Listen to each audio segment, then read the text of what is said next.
Hello. Sorry I'm late. I got caught up with something. Mainly making tea because it's cold.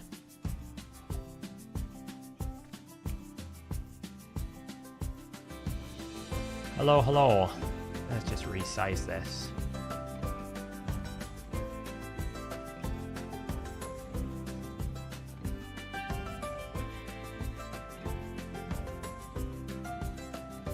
There we go, get it all on the screen. How are we all doing today, guys? Happy Monday. How did your weekends go? What did you get up to?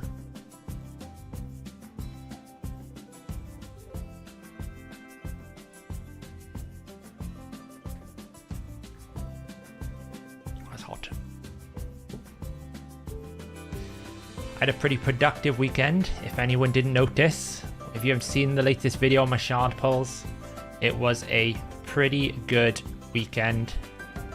Managed to nail a few pretty big champions in Fortis, Reho, Snicktrack. We're gonna have a look at some of these champions today, some of the ideas I've got for the champions. We're gonna pull some pumpkin cards. I haven't pulled anything yet, so it'll be from a fresh point of view. And we're gonna do some theory crafting on the new Orcs Dragon tournament. Let's see how fast we can get that down as well. What's the difference with YouTube? It's a different way of setting it up, and it seems YouTube's nice because it's more, I feel it's calmer than Twitch.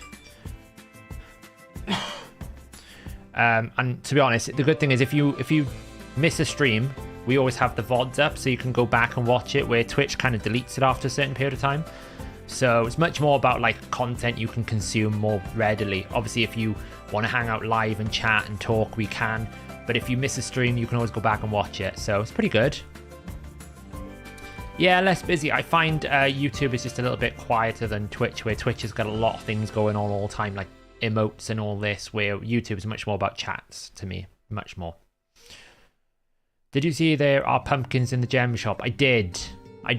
To be honest, I think they even acknowledge by doing that they know that this is a bit of a questionable event, because, you know, we haven't seen them try and sell the pumpkins like we did the light coins, whereas the pumpkins you can only get for gems, so it's a little bit, I thought that was a bit funny. Do you see my com on any 3 bludgeon and the block revive from the blessing? Potentially. Are we talking about Soul Reap Stick?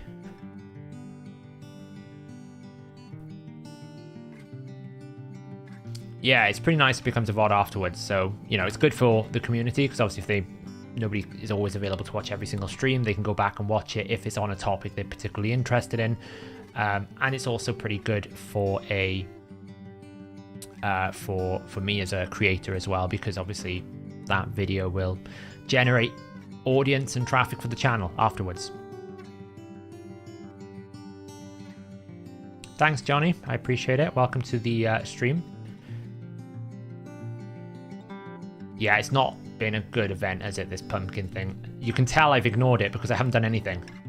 I literally decided I was going to leave it to the last minute, and then just whatever pumpkins I had, I would pull. I might get to like 20,000, so we pull half of it, see what we get. For me, what they should have done was just made it so that these cards didn't have to be consecutive.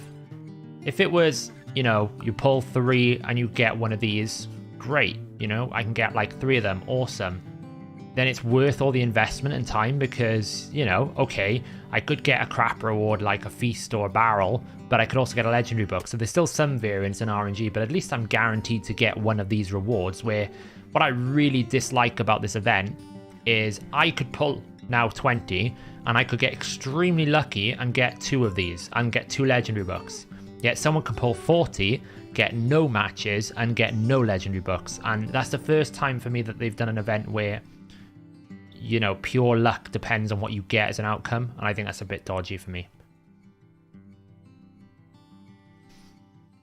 Did I catch the comment? Remind me what the comment was, because I had to go in on that. Well, I think it was that video. I had to go in and delete a bunch of comments because we had that stupid Telegram spam bot.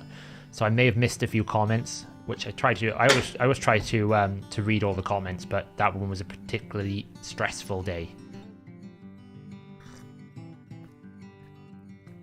Does it count, Madman? I've seen a few people talk about it, and I would have thought it wouldn't have, but then I remember that light coins weren't meant to count towards the mission, and they did, even though they came out and said it didn't, so... Hey Phoenix, is this live on Twitch? No, it's live on YouTube.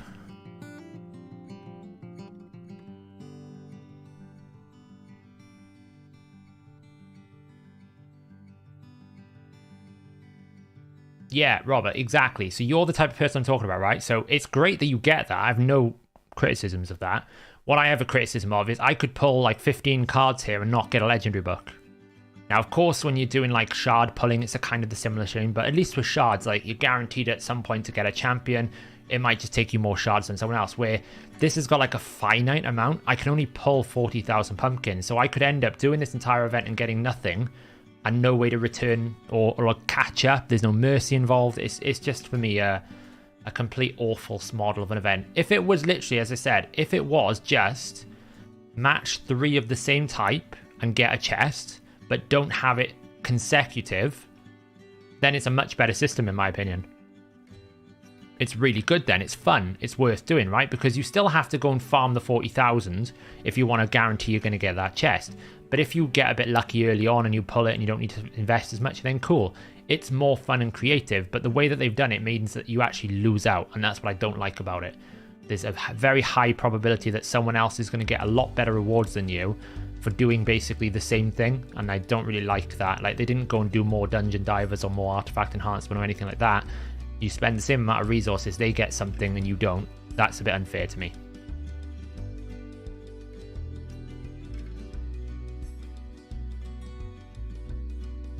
Nice, Madman. That's alright. I'm sure there'll be a summon rush. It won't be a summon rush this weekend. It'll be I'd imagine we'll have a champion training for the fusion. So that'll be a lot of mission points you can do. Have you noticed any weirdness with the clan boss? Has been run over and hitting. Yeah, so Casey, what's happening? You've probably put Phantom Touch on your Farrakhan the Fat. Phantom Touch procs on self-damage. So what's happening is Farrakhan the Fat is attacking your ally when he transfers the damage on the passive, and then that's proccing Phantom Touch, which then procs your ally to attack your Farrakhan the Fat. I think that's what you're probably seeing there.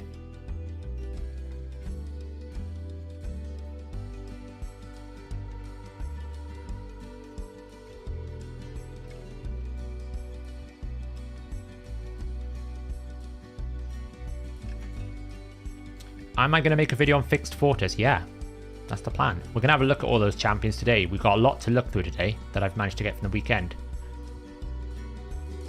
Yeah, exactly, Nick. So it's still chance in terms of, you know, someone could still invest a lot less, but at least when you get to the end, if everyone uses the same amount of resources and the same amount of effort, everyone at least gets the opportunities equal to each other. So I might walk away with a legendary book and a feast, and someone else might walk away with 500 gems and a sacred shard, but at least they're somewhat comparable to each other. What I really just dislike about this is someone can walk away with a legendary book and then someone else walks away with just basically this trash, and the only real value of this is multi-battles. The rest of it is pretty awful, like a bit of energy, a bit of gems. Like, really, you need these multi ones. This weekend's my shard pull. It feels like all the bad shard pulls over the last 6 months have paid off, because I've had some really awful shard luck, like pulling Turvold on Void Shard 60 on a guaranteed Turvold, going for 10 times a Crizzy and getting a Raglan, going for Kymar over and over again and getting Grow Hacks. I went for the times 10 on Brogni and got another Grow Hack. So to be able to actually get a random 10 pull and get Snicktrack, get Riho and Fortis was a pretty crazy weekend for me. I'm really happy with that. Although I do have too many champions to build now, so that's a bit of a problem as well.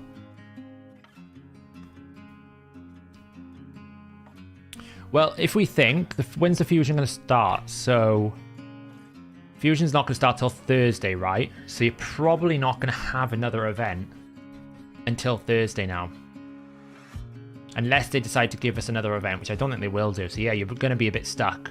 Just hope that you get one of those things, Madman, where when it changes over cycle, you get a Lizardman back-to-back, because that can happen sometimes.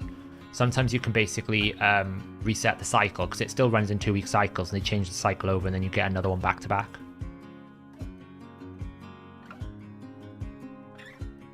Is it times 2 sacred on Friday?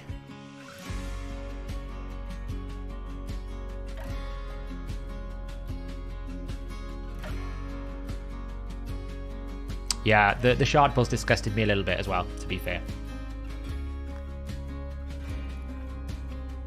But then when I suppose I have to look at it in, like, over the last 2 shard pulls, I've managed to get Valk and a Foley, which are both non-dupe. We've got a Riho, Fortis, Snicktrack, all non-dupes. Even Andracia, I don't know how good it's going to be, but I'm really interested to see how Andracia could work in some defensive teams. It's, you know, I don't have the budget. I don't have a Necret, so is it a budget Necret? So we'll have a look at that. Also got Crypt King Graal. So actually, my shard pull of the last couple of weekends has been pretty good. I'm sure it'll go down the toilet next week now, going forward. I have managed to get myself up to 8 sacred shards somehow as well. Clan Boss has been kind to me. Top of Doom Tower, we finished that as well. So we're kind of trying to finish all the secret rooms that we can. We're at 7 at the moment. Yeah, the fusion's not very good. Fusion's not very good. We'll have a chat about the fusion as well. Are you sticking with YouTube over Twitch? Yeah, I probably am, Pocket, to be honest. I haven't really got a Twitch channel anyway. I started it once and then realized that September was an awful month for me anyway. And to be honest, a lot of the people that watch the videos and that, they know YouTube, they're more comfortable with it. So I think the audience is already there to start with. And streaming on YouTube is probably the future for a lot of content creators anyway, the direction that Twitch is going. The last thing I want is to have a Twitch channel that is trying to grow, and the first thing that people see when they jump on the Twitch channel is like 6 minutes of preloaded ads that you can't skip. Where at least with the YouTube, I think you can skip the preloaded ads, so you can just jump straight in. So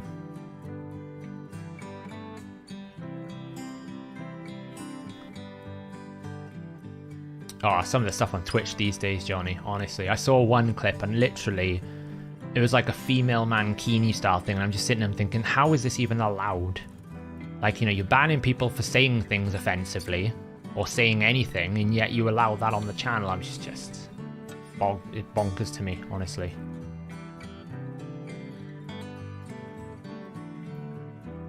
Of course, Michael, that's why I'm here. That's why I'm never going to be allowed in the content creator program, probably, because, you know, deep diving. So, what are we going to do? Let's just have a look at some things. We're going to do some theory crafting for this dragon tournament. Now, it's an Orcs faction, so obviously Seer is going to be in, but what we don't have is any resets for Seer, so potentially it might be better not running Seer, although my Seer is pretty chonky, so... Did I see the Reddit post of leaks? Right, so what I'm going to say about leaks, because I want it to be really clear, just because, you know, we've got in trouble last time for different things, and I don't want it to ever be looking like we haven't, like, there's nothing to be leaked. What you're seeing on Reddit is localization data that exists in the live game client. So Plarium in their infinite wisdom have released information into the live game client about new stuff. Now, whether or not that new stuff is definitely coming or not is questionable, but it's pretty well formed. Take it as you will. But yeah, it's being put out, the rounds are out there in terms of like new stuff. Whether or not all of it's accurate is questionable, but I did check the live game client, and that's where they've got all that information from, so they haven't come out of thin air with it. It's come from the live game client, so that's kind of what I want to say. Like, I don't want anything to be like, oh, you know, Hellhades team is leaking stuff. I haven't leaked anything. It's come from the live game client that other people have had. I actually had someone notify me to go, hey, is this stuff true? And I'm like, I don't even know what you're talking about. So I didn't even find it, and then someone asked me to check. I checked the live game client and it was there. So, why is someone letting fireworks off outside my house? Great. We're going to enjoy fireworks now. Hello, YOLO Han Solo. Plead the fifth, yeah. Hey, look, I've already got in trouble with Plarium once about doing things that, even though we didn't really break any rules, we did. So I don't want to get any sort of insinuation that I'm in any way involved in any form of breaking rules at the moment.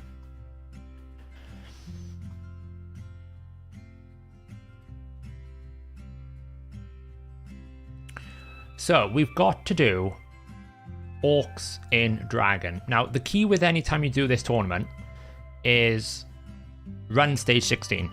There's no point running stage 25 because, to be honest, it's only good for clan versus clan.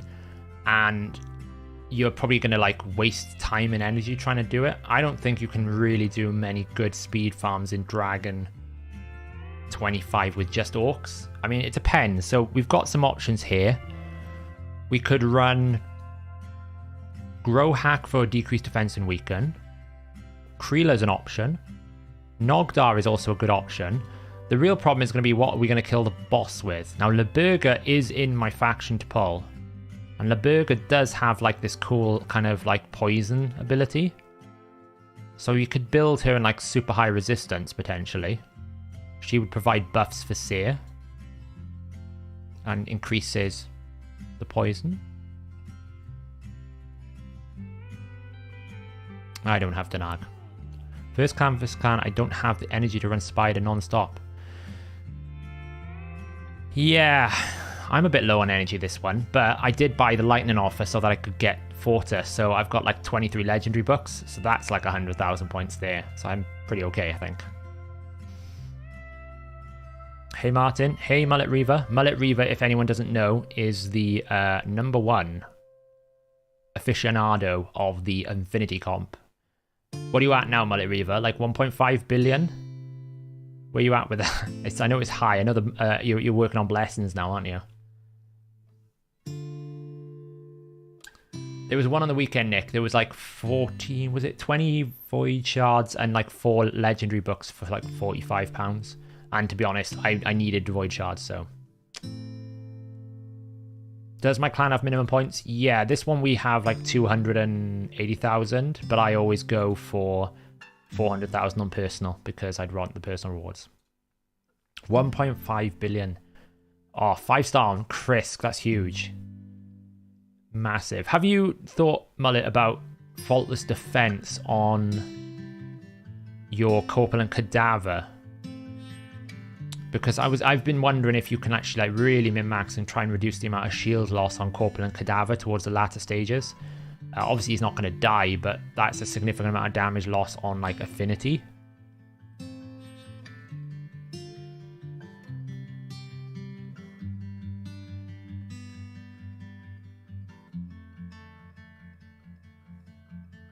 I have 16 legendary books and can craft 1,000 pieces of 6-star gear and non-stop TTA farming.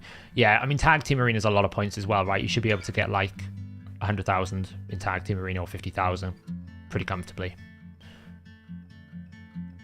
Yeah, that's what I was thinking, Mullet. You know, it's kind of crazy. It's like a 46% damage reduction or something on the A2 on Affinity. Really crazy. But yeah, Mullet Reaver, if anyone doesn't know, go check him out. He is the aficionado when it comes to trying to really min-max your Infinity Comp. Probably will be the first creator to get to 2 billion if we ever get there. 500 million is a long way to go, though.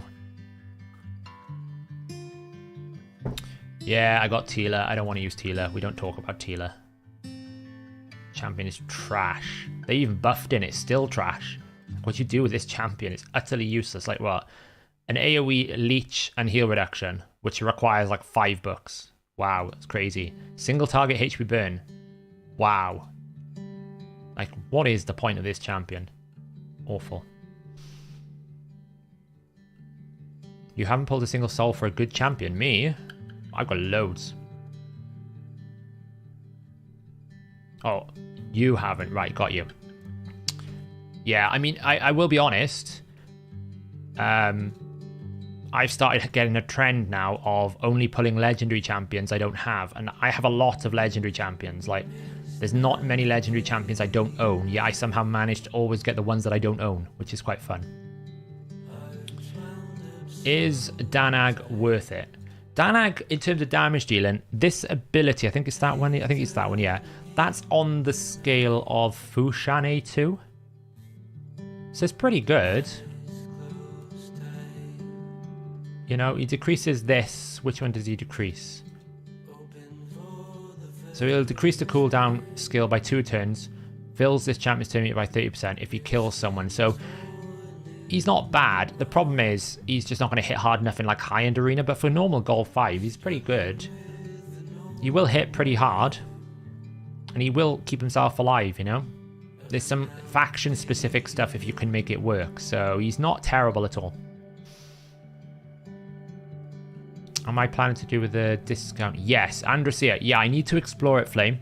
I've got a lot of backlog, but it's on my list to see if I can make a team out of it as like a go second. But I know she's a bit different because she doesn't do the block debuff. She doesn't do it at the start of battle, so there's a little bit of complications.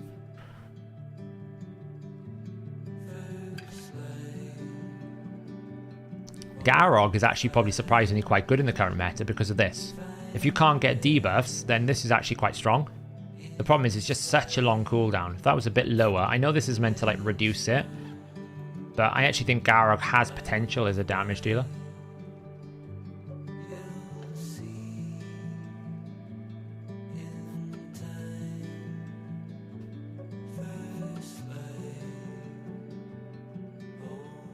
So, in terms of like farming this, obviously we can't do turn meter stuff.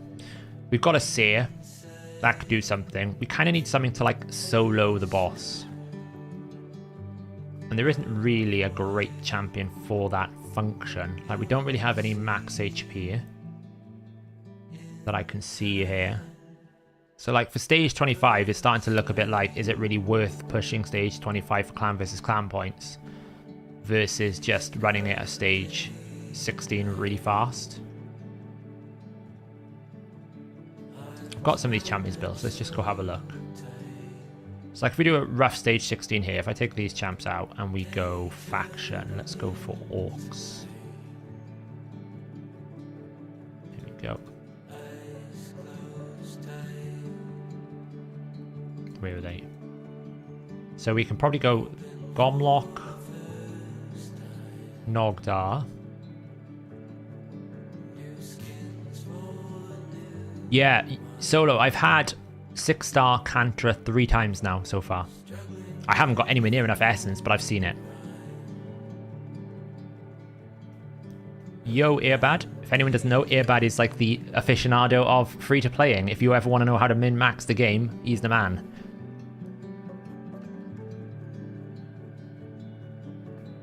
Duke is very good. Duke is very strong champ. What 3 epics would you team up with Ninja and Yoshi in Faction Wars? 3 epics? Probably Sachi, Aboro, and if it's for 3-star in 21, Knoiki, if you need it for the ally protection. Taragi is another option as well. Taragi or Knoiki.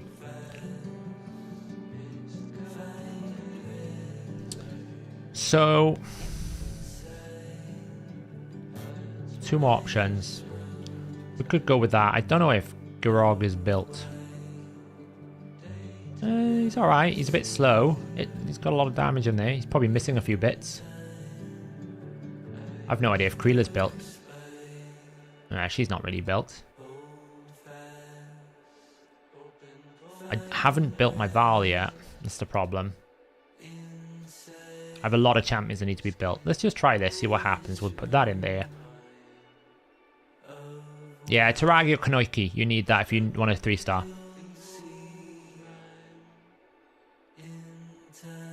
I mean, see, I don't really need Seer at this point. Like, Nogdar's just going to one-shot everything. Off he goes. Nogdar is a beast.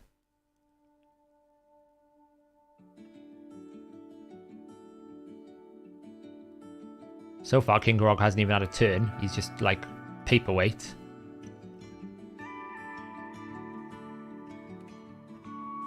Look how dumb the AI is. He hasn't used his A3 yet, and he's trying to use his A2. See. So it's like a 46-second farm. And the thing is, stage 16 would be good enough there. But I mean, we could probably just like take out Nogdar completely. I don't think I got anyone in the reserve vault. Orcs, Orcs, Orcs, Orcs, Orcs.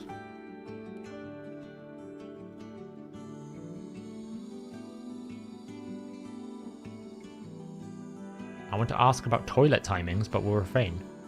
toilet timings?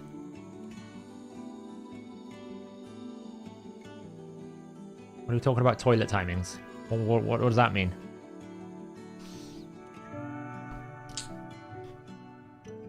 Oh.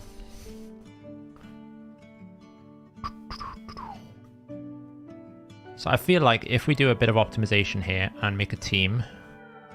Let's see if I got a space slot somewhere. I have no idea what that is. What even is that team? Let's get rid of that. So we're just going to run Nogidar. Action. Include master. Boom. Boom. Where are they? So we're going to run Nogdar, Gomlock, Seer. I mean, they could probably trio it between them, I'll be honest. I don't really think I need another one, but we could do that as well. So we could basically go first choice. Just open with that. I think it should go Gomlock into Seer. These two are too slow.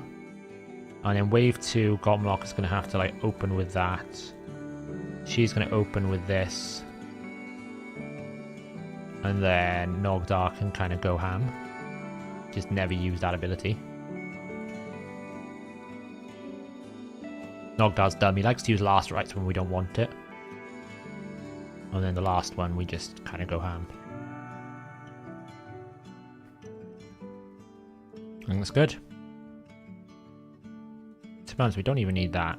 I'd rather not use that. I'd rather save it for this. Let's try this.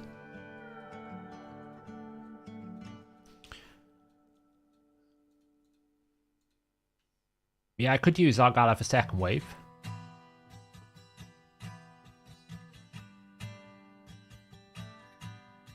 So that's wave 1 down. Somehow Karma Burn didn't happen because she decided not to prioritize Karma Burn. But I mean, Nogdar, look at him go. He could probably solo the damn thing.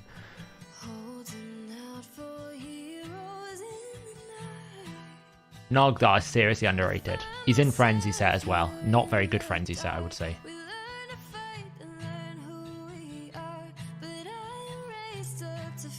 To be honest, based on that, do I just even like totally save Seer's enemy max HP until this last wave and just try and one-shot the dragon? I wonder how fast I can get that.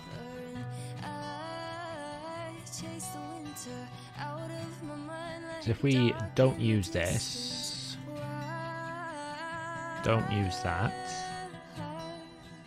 open with that, then first choice it, because you're going to be faster than that champion. Let's just see how that goes. Yeah, my Seer's nuts.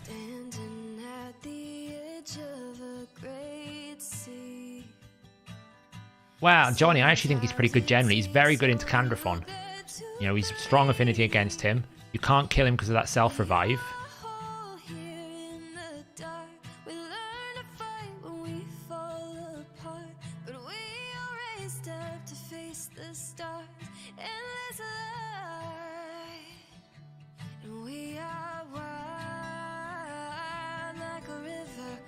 So the idea here is now, put some buffs out, and can Seer just do like an insane amount of damage. Nearly. So close. If I could get one more buff in.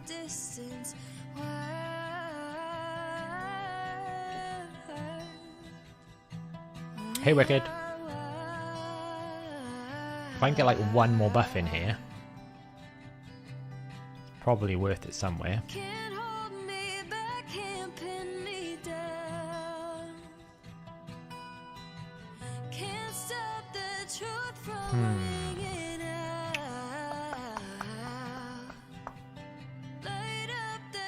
I think he's still built really slow.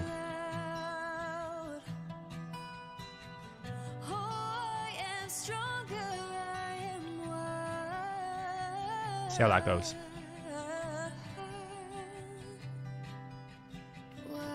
I could have run a shield set as well, yeah. I could also save Ceres's A2 potentially, but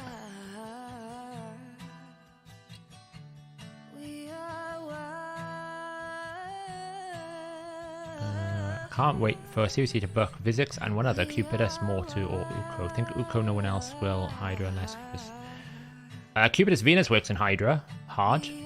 Just gotta keep the Cupidus alive. If you can keep him alive, it works great. Anytime he gets attacked, you'll AoE.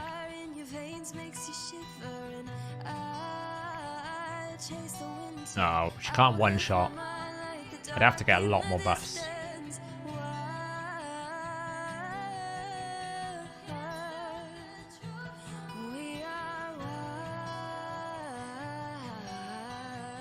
I mean, the good thing is it's pretty safe, right? It's pretty easy. I just would like to get like a 30-second farm, so I don't waste any time.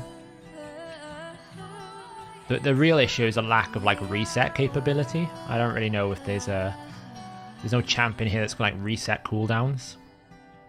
We could do this dude actually. I've remembered he's faster.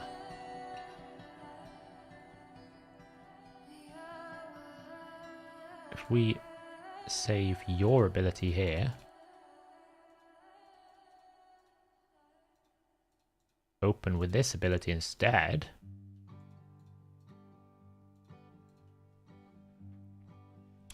Where do you prioritize Cardiel?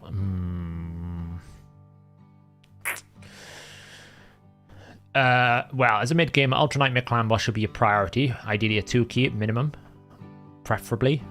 Then I would put a fast farm in Arena, but that doesn't need to be Cardiel. Hydra is his best place, but he's also pretty good for other content as well. Really difficult.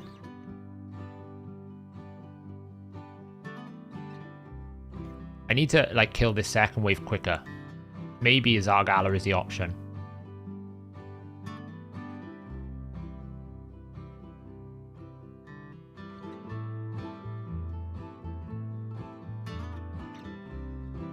He's not capping it, she's just not getting enough buffs. I think she needs more buffs in there. So maybe if I run like a shield set Zargala or something.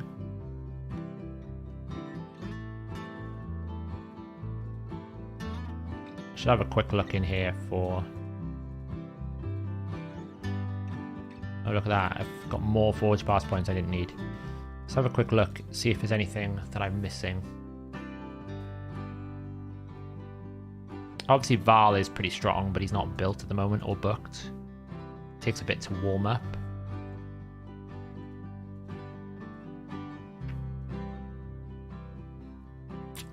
I'm trying to think if I don't really have a shield set on anyone, but I could put a fast Zargala together. I'm pretty sure she's booked. Where is she?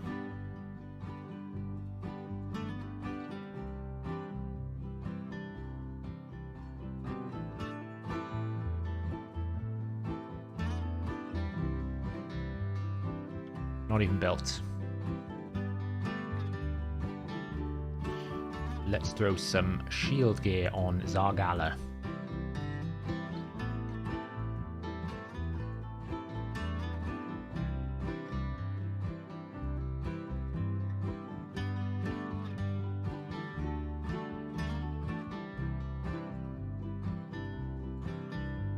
Ideally with speed. Hey Cram, how's it going? I'm doing well. Yeah, well, this is why I'm thinking that new epic, Johnny. Leburger could be pretty interesting here. She's in my thing. I really wouldn't want to summon it for it though, because it's just like a waste of points, but let's go with that. How fast are we? Right, so we need a lot more speed. We are looking at trying to get a 30-second farm for Orcs for Dragon tomorrow.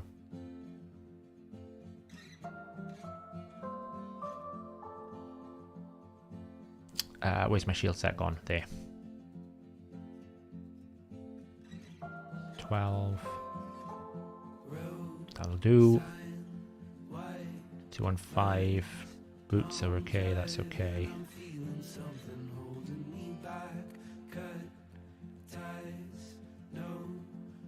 Don't really want any speed anymore. I'd like some accuracy. Probably didn't need speed now that I thought about it, but hey, we're here now. Let's go with that piece. Alright, so we got like enough accuracy, 205 speed. Let's see how this goes.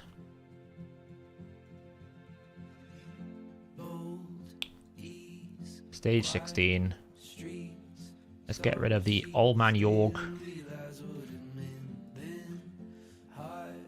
Where is she? She's down here somewhere. There. Zargalet.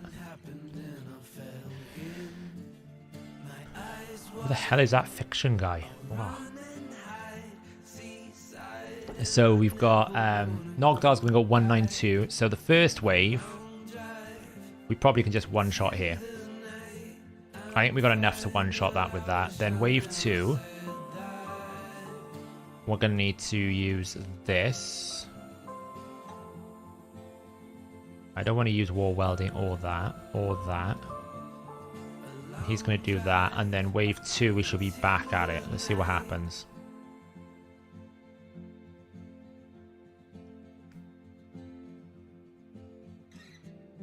Not for this, Max. This is pretty basic stuff. I'm just basically looking at trying to get the right things in the right order.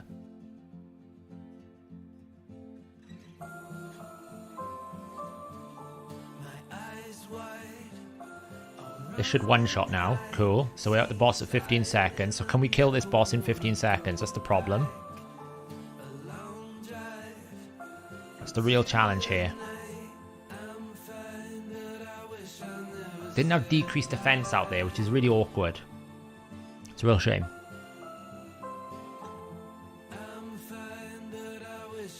But I think that was because Seer took an extra turn the last turn, which is why that went wrong. Which she didn't need to do.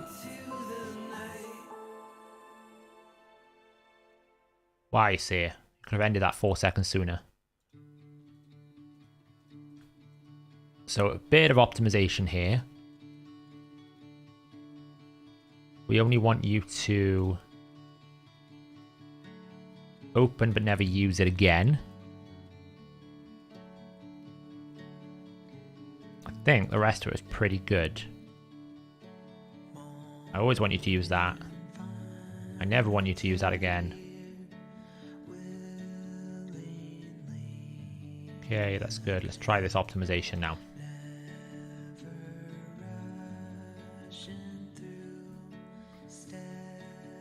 Good old Seer one-shotting with basically no buffs. Is Reflex 2 unreliable for getting defused defense to the boss? Yeah, probably. What happened last time was she took an extra turn on wave 2, which meant that Gomlock didn't recycle back around. She shouldn't have it here, see? So now Gomlock should apply it on this turn, and then she should be able to one-shot there. That was the idea. But again, she hasn't. It's still not quite enough buffs.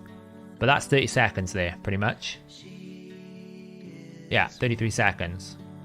So that's a pretty good farm. I think that's going to be my team. I don't really think we can get it much far. Unless I had Leburger, I don't think I can get it much further. I don't think I can get it much faster.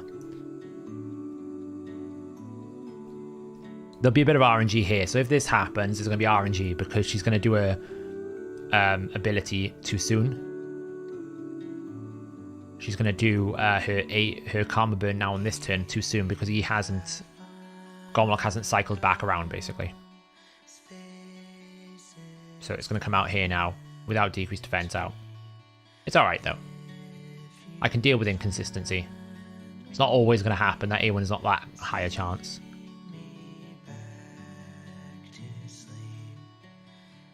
I wonder how strong this would be on, like, stage 20. Should we have a look? Let's see if it can do stage 20.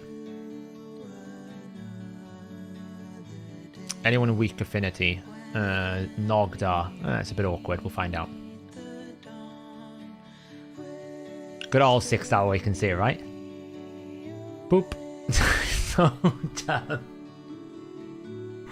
She can one-shot so easily. Oh, this wave is not going so well, though. This is why stage 16 is so much better, guys, because Nogdar's is not pumping out the numbers anymore. Seer is. She's the only one. It's alright, though. He's going to revive.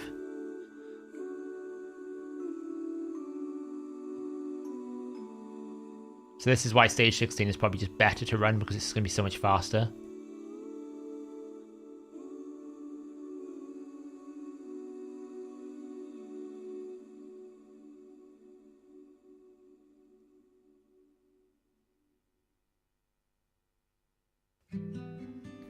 Nice. I like Crutraxa. Crutraxa's in my arena, my finite team at the moment.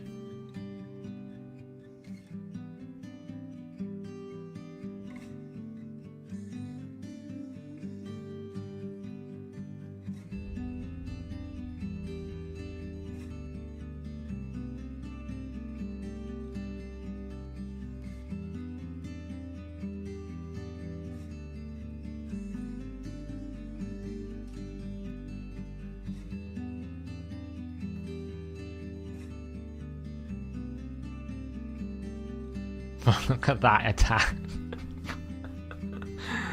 Series broken. Or at least my series. I might actually not get the flame breath down here, actually.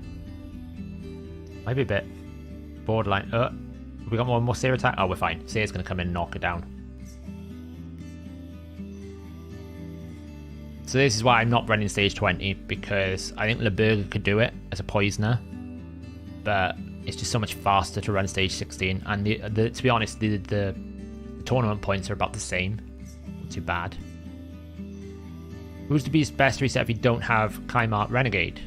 Or Yumiko, obviously, but if we're talking about realistic gains, Renegade. How much crit damage has Seer got? I mean, 2 minutes 14 is still not terrible. It's still alright, but it's just not worth it. I can run so many more stage 16. Seer has 300. Wait, that number's not right. Oh, speed 318. I was looking at the wrong number there. 318% crit damage in lethal, cruel, and War Master. It's a bit gross. Why 16 instead of 20? One, you save my energy. Two, the actual points per energy is reasonable, and it's faster. So I can basically do like 4 runs in the time it's going to take me to do stage 20. So I might as well just do stage 16, because I can just do this. No, Cube. So what you have to do normally is run the A2 into A3.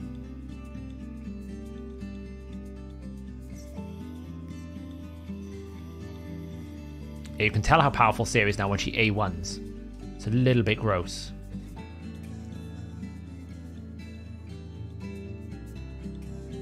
Like 78,000. Oh, she got an extra turn there. That was awkward. Here we go. 81,000 just raw.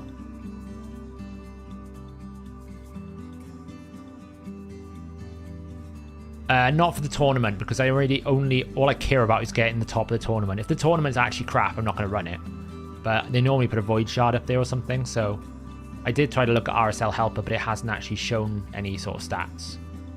So we'll see. That's what I'll probably run, that team. It should be good. Yeah, my Seer is just bonkers, basically. Just really just insanely strong. Lethal, cruel. I'm running this banner just because it's like, it's not even actually banner, but it's, you know, triple speed, max perfect. So, you know, who doesn't run that?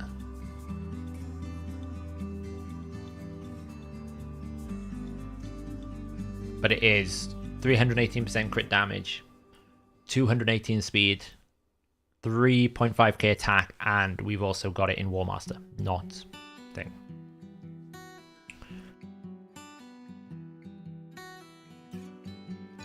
Yeah, I use Constantine in the arena for a bit.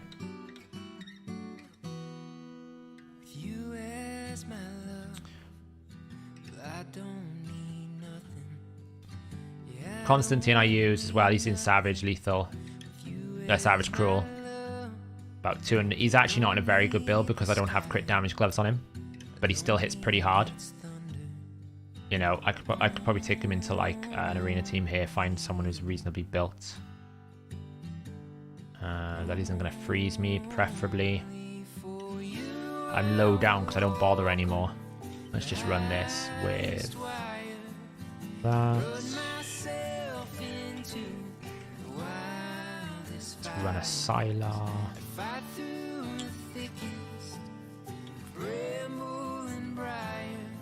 Where's the Sylar? She's in here somewhere. There. Get rid of you. Let's just run a Akmo. No, my candy is not 300 speed.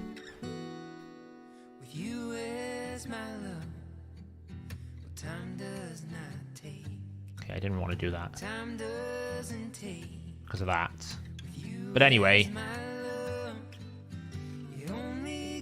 Constantine's pretty strong. That was without increased attack. Pretty much nearly one-shot the entire team. That's what I was waiting for, but it didn't quite work out how I wanted.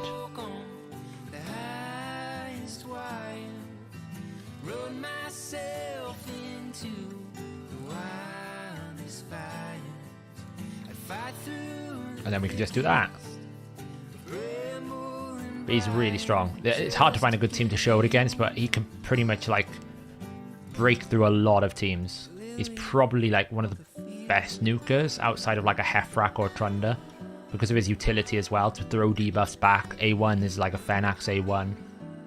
Is it a bit loud? Let me turn it down a bit. There you go.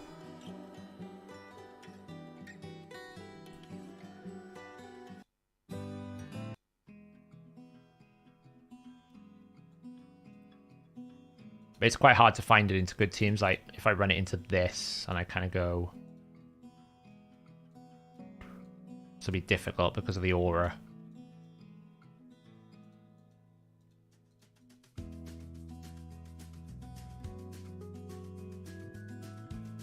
She is really, really strong.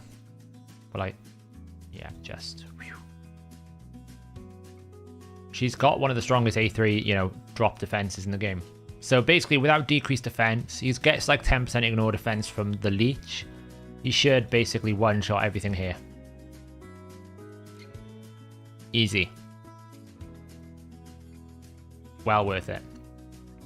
His passive really makes him strong as well now because he'll obviously block revive key people.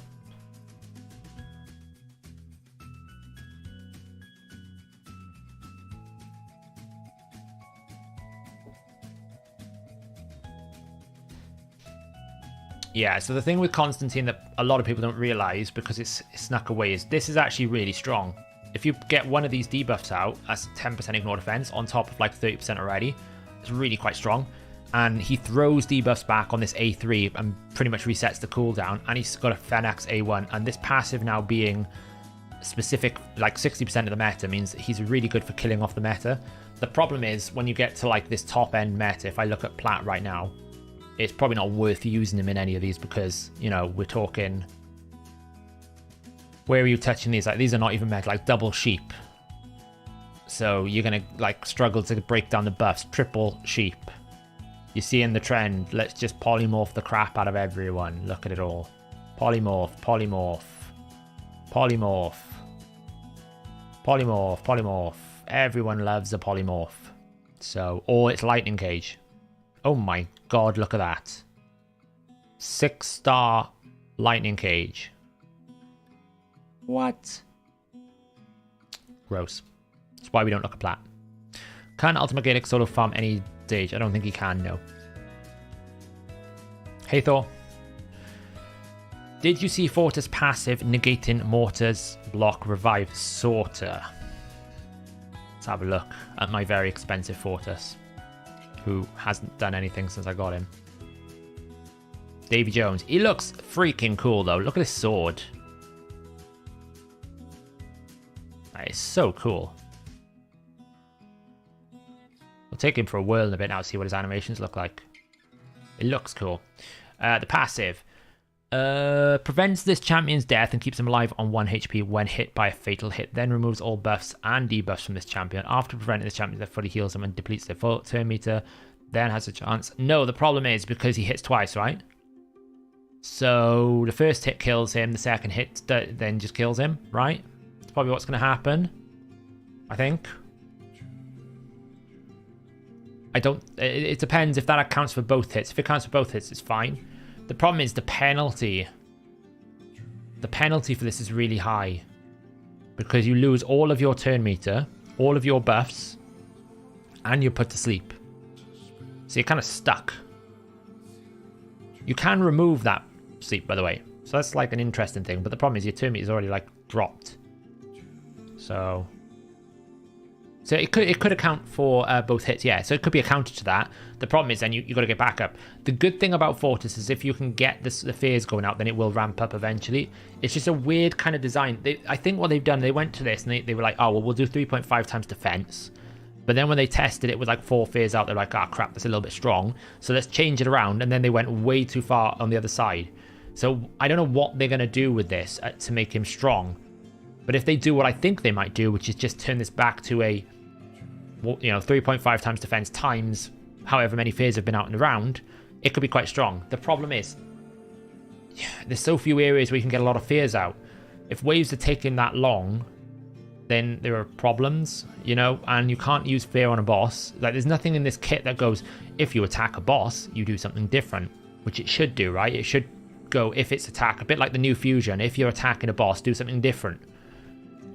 Maybe instead of a fear, it becomes a weaken on a boss. But when you pick fear, like, you're basically saying the only thing this can work on is like champions. And then when it's not quite strong enough, you get a pretty big problem. But I haven't even built him at all yet. I haven't even touched him.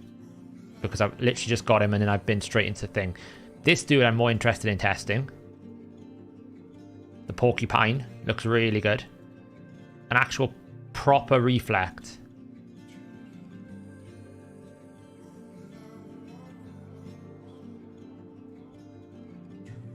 Could be really good to test that out. And obviously Riho is going to go into one of my arena teams. I did pick up the Awakening for Riho in the end. So I got to pick a blessing for her. It's probably going to be Polymorph. Because she does, even though she sends the debuffs back, she still gets them in the first place. So I still think Polymorph will work. So that's cool. And I said with Andracia, I really want to see what this kind of passive can do. So at the start of each turn, places, and it's not really each turn, it's a 5-turn cooldown. So it's at the start of a turn, not 5 each turn. Places an ally protection buff for 2 turns on the ally with the lowest max HP. Will not be placed on this champion. Also places a strength and increased defense buff on this champion, not the target champion, which is not ideal.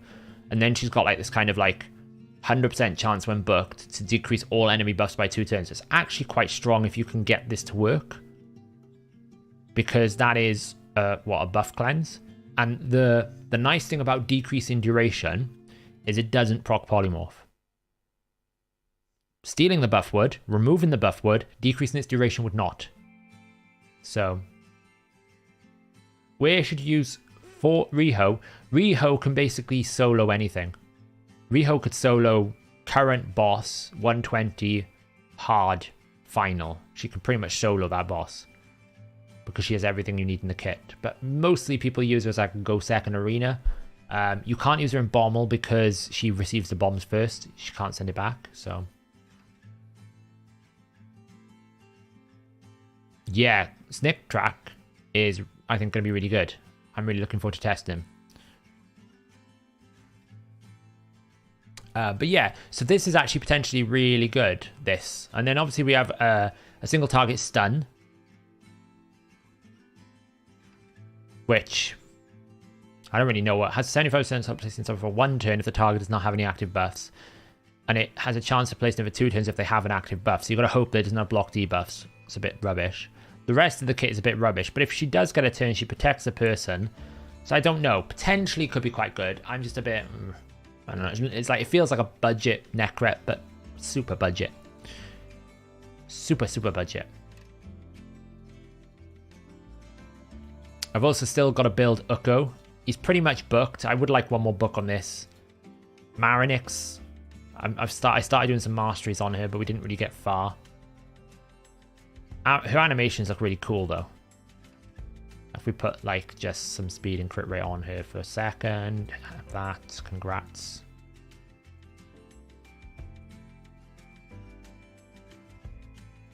There we go. I rolled that on the weekend. Don't know what I'm going to use it on yet.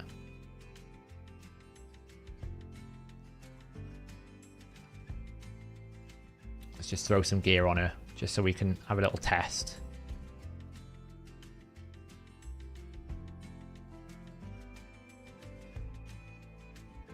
No, Not attack percentage, crit damage.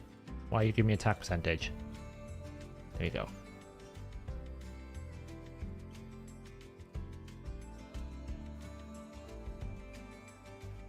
Six-star Marinex Salt. Oof.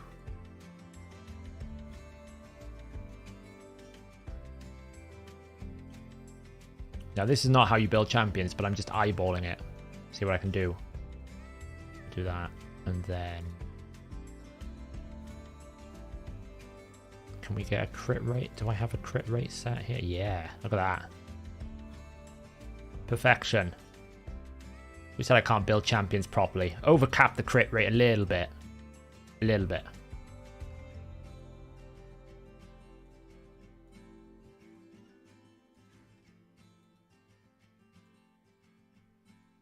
I mean, when in Rome.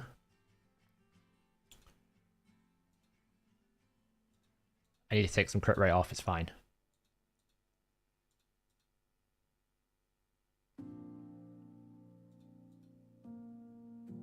I shouldn't have done that. That was bad. Let's just take some crit rate away.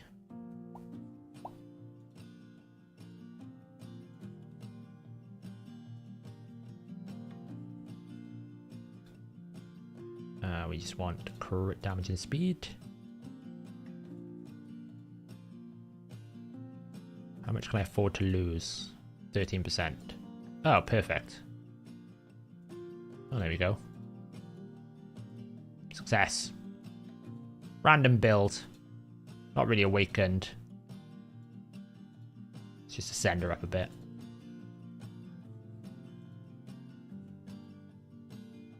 See what she can do. Oh, I got a blessing as well. So, I wonder what we pick here. We could pick, like, Soul Reap. I'd probably use her in Clan Boss for testing stuff, which would be Phantom Touch. She's probably a good candidate for Cruelty as well on the A1. I'm probably going to test her in Clan Boss, see how much I can really rip apart with this A1. It could be quite fun. I could potentially swap her over to Brimstone and then put Jin Toro on Phantom Touch. Could be fun. Loads of different options.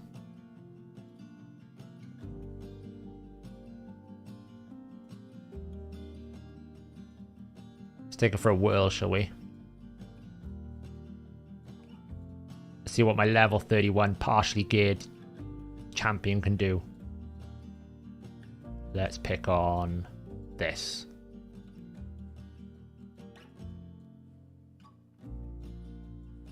Where is she? So many champions need to be built. There. Let's have a look. 182% crit damage, 2.5k attack. She's not level, so she probably won't do much damage here. Can it one-shot this team? Can it one-shot the team? That's the question.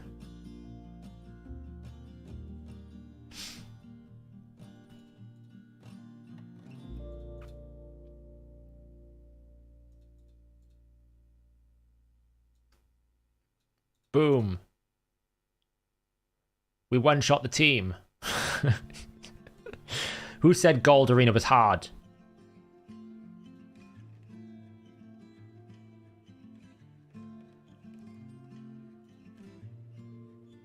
There you go. Easy. Easy. I actually just want to I just want to see some of the animations actually because they're pretty cool. Let's go to Dragon. Oh, let's actually just go to Minnows for now.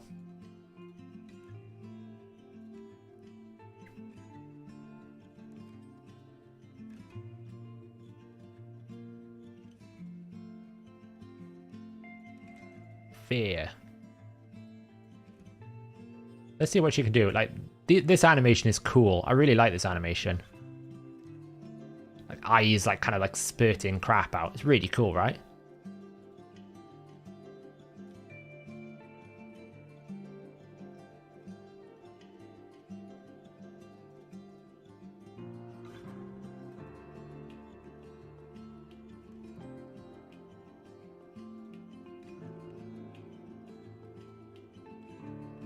Yeah, I mean the art. You can't knock the art team. They're so good.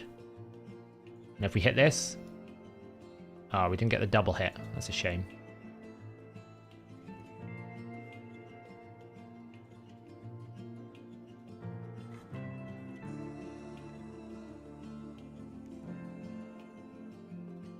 And we get the 4 hit. Oh, it's a shame. It's not very good at the moment. This is gonna hurt. Fenax is just a beast. 4 hit. What is wrong with this? Honestly. I'm sure this meant to be like a 50% chance. 50% chance, 3 attempts, didn't land it. Oh, it needs to be a hex target. Forgot about that. You forget these things. So I'm working on Marinex. I'm going to test her in Clan Boss eventually, see what she can do on the A1. Could be quite fun.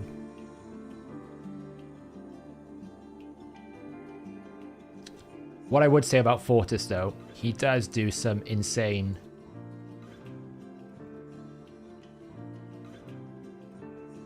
abilities. Like, you might be wondering why I'm randomly throwing gear on people. I'm trying to clear up my inventory space for tomorrow at the same time. Oh, look at that. There you go, see? It's amazing what I have lying around.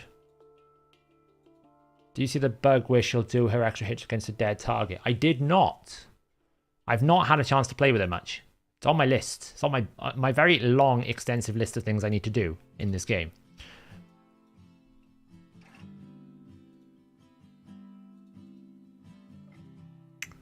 That's a pretty good piece.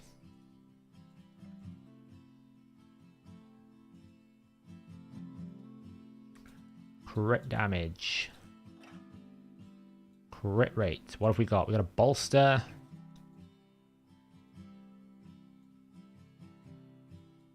Probably have to go bolster, I guess.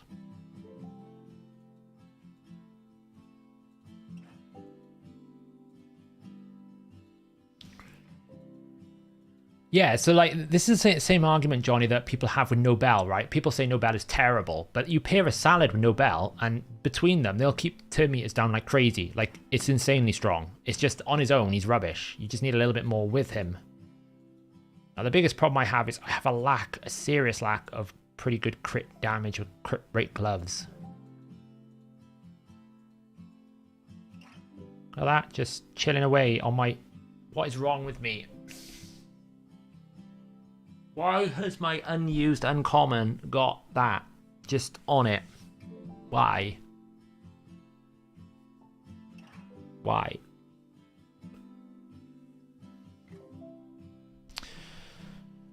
What blessing for a 5-star awakened Ugo? Well, if you're using her in Hydra, you could go with Cruelty, because she has an AoE. So it's not bad. There's not really any healing benefit, so there's no point going like Miracle Heal. That's pointless. There's no point really going Chain Breaker or any of the control debuffs. You might as well go something like Cruelty, just so you can get it out there. To be fair, the rest of the stats in this is pretty trash, right? Flat stat attack, resistance is pretty trash, accuracy. And all we want now is crit rate, crit damage, defense.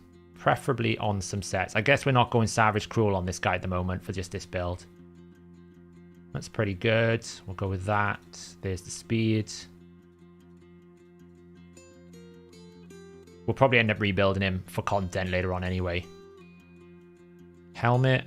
I don't really want to touch that, so we need a better piece for that. Resilience. Let's be a little bit less egregiously selective here. Yeah, for Hydra, I think Cruelty is pretty good.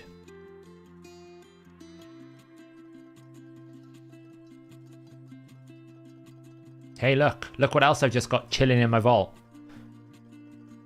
Aye.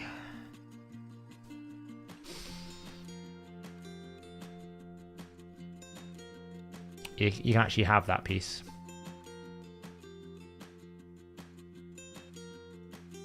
And then we want one more in Perception.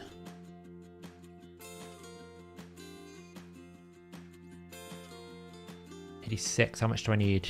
86 plus 5, so I need like 9% crit rate. I don't really need 17%.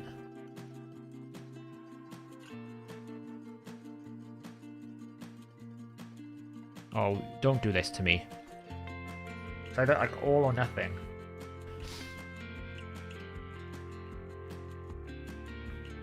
I don't think you've already rolled. You've already rolled. You already rolled. Game.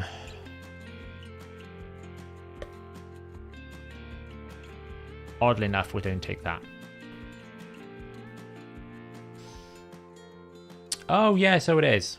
Sorry, guys. That's what I was showing off. I forgot I'm on a different view. I should normally split it off to a different view. That's what I was like joking that I just had casually just sitting in my vault. Yeah, Johnny, I'd probably build him lethal. The problem is he just doesn't deal enough damage at the moment until they bug fix him. Hey, Omega. Welcome, welcome, welcome. What crazy rings have I got then? Defense on defense.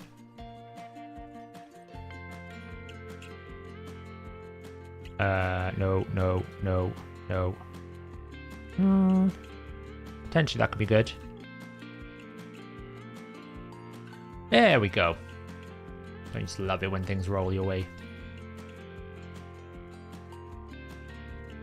Throw some silver into this. I know I should be waiting for tomorrow, but I'm trying to get up to like 40 pumpkins. Or 20 pumpkins.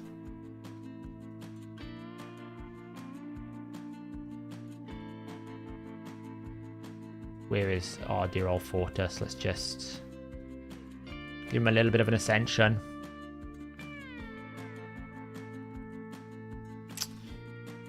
The rare secret rooms. Relentless. Bill Hall. So like when I did it, I basically had Relentless War Maiden with double Cold Heart, double AoE. So the idea was I would rely on the perfect Relentless thing, so that I would get Relentless Refresh, War Maiden to decrease defense to one-shot the wave, basically.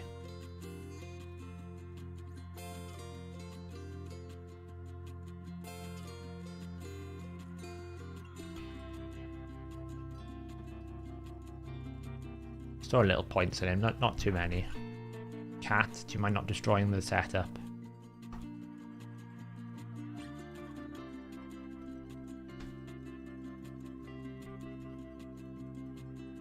Right, it should be enough to keep him alive. Let's just throw him in some Minotaur runs.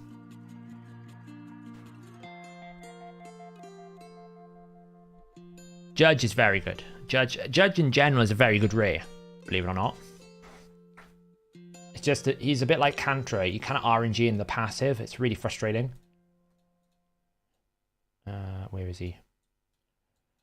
As Scratch likes to call him, Fortis.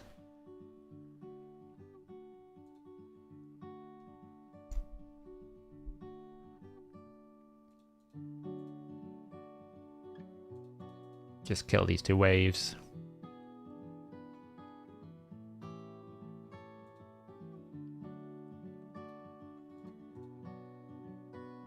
So hopefully, you'll see how easy it is to unlock this passive. There you go, Hidden Skill unlocked. It's really easy to unlock the passive. That's the only good thing about him. Whereas Baron was really difficult, he's really easy to unlock. So the nice thing is, even though like one dead person had fear, it still counts. But you'll see it's just like 5k. I know he's no decreased defense, no increased defense, right? Okay, it's not a good damage test, right? But I mean, he has got gear on him. I'd expect a little bit more than 5k. Like, what? 5,000.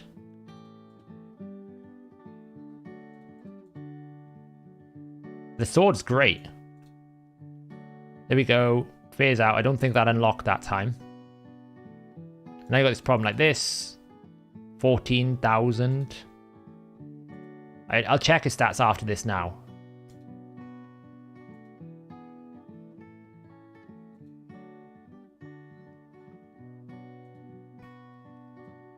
So we're attacking there with like 2.6k defense and 167% crit damage. So okay, these stats are not crazy. Okay, they're not insane. But I mean, 5,000? 5k? I'm pretty sure I could pick any rare in my bunch here and get more than 5,000 with a bit of random damage. Let's just get the crit rate buff on this so he's 100%. Let's go again. I'll see if I can get a better setup. So let me take out some of the damage. We want Salad in there for the fear. To unlock him. So he doesn't have to unlock himself. Where is Salad? Let's get a defense buff. Who does defense buff? Marta. Where is she? She's in here somewhere. Oh, she's up here now, isn't she? Because she's awakened. Get Marta. So we've got defense buff, and then we can just basically bring a Ceres in. So we're kind of like maximizing his damage potential here. This is like the maximum potential. So we'll put the defense buff up.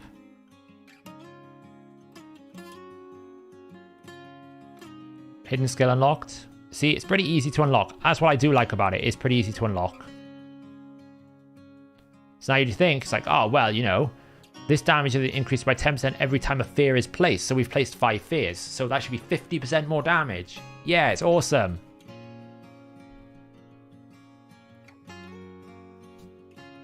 $18,000. 18,000. Okay, he's not fully mastered, he's not 6-star, he's not booked. I get that. But when my Marta comes in and does like 52,000 and she's not even built for damage, what the hell? Obviously, I knew this when I got him. I'm expecting them to buff him. That's the idea, it's the plan here. But again, we should be able to unlock it pretty easy. That's the nice thing about it. It's really easy to unlock. And you get it back, it's gonna knock on a cooldown. Boom. It's just, it needs more. Just give it some more je ne sais quoi. And then we're talking. No, it's coming next patch. It'll probably be coming this week. I mean, if the patch is coming with the fusion, which is a realistically good thing to state it could be.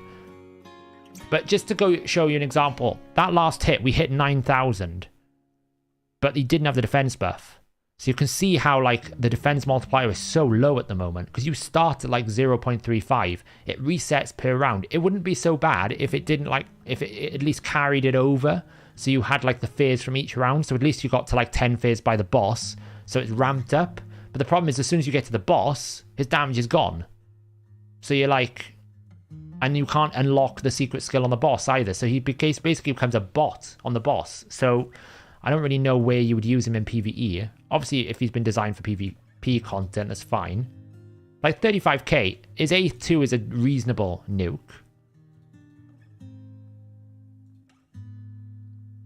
You know, but if we look at Marta's A1 here, if she crits, she's probably not. So it's 21k.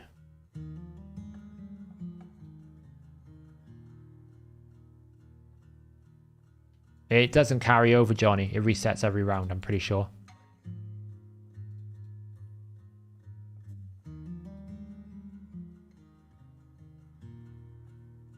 Well, it's not that I have high hopes for their balancing. I just remember the Geomancer balance fix that was really broken.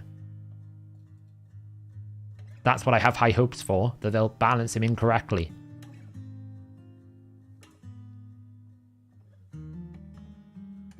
Well, with Fortis, Johnny, it doesn't... I'm almost certain it doesn't carry over. It'll consist in the same round, but I don't think it carries over per round. I'll check the code now. Almost certain of it. Let's have a look. I've got so many tabs open here.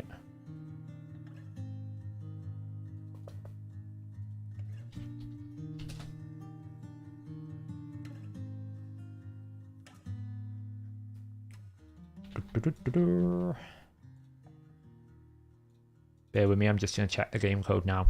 I'm almost certain it resets each round. Almost certain.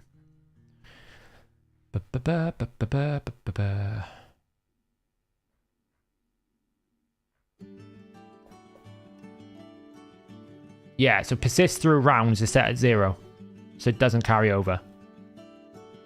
there's a variable on every skill that says persist through round. So you start with basically a hero counter on the ability, and that hero counter starts at 0. So yeah, it doesn't carry over.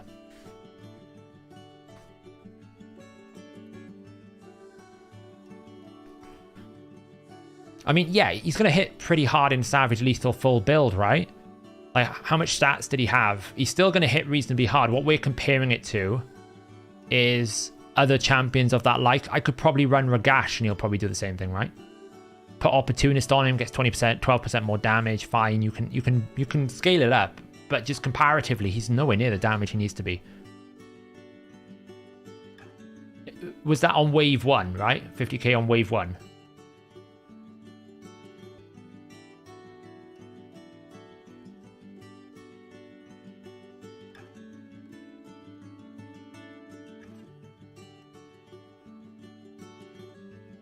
I'm almost certain it won't. I'm almost certain it surely can't carry over.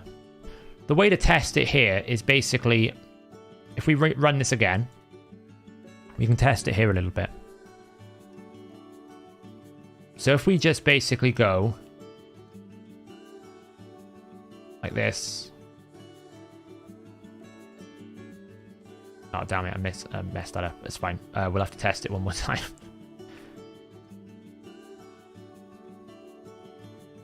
So we've got 4 out right now, okay? So the way it should go is 0.35 times 4. So we're at 1.4 multiplier at the moment, because we've placed 4 debuffs out, right?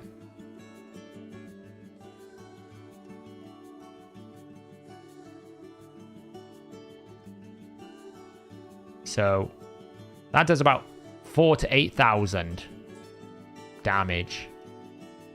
So 4,000 on a non-debuff. So we've now put 2 more fears out, so now we should be at 0.35 times 6. So it's 2.1. So it's around about, like, it's not double. It's about 40% more. So what we should see now is, if it's reset back to 0, we should do exactly the same damage here when I do this fear as we did the last wave. Because now, if that's the case, I put 6 and 5, it should be 11 times 0.35. So if it does carry over, we should be at 3.85, so it should be a lot more damage.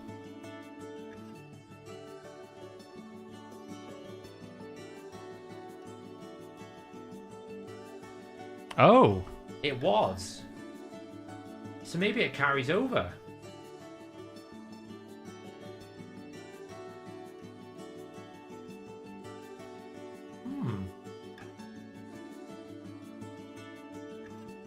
Interesting. I mean, if that's the case, it can infinitely scale. So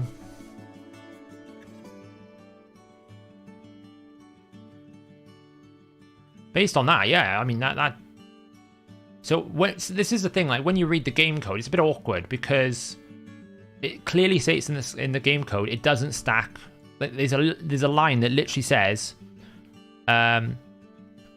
persists through rounds, and it's set at 0, which tells me it doesn't persist. But then when you do that and you do the test, and it's like, well, quite clearly it is stacking because he's done a hell of a lot more damage than normal.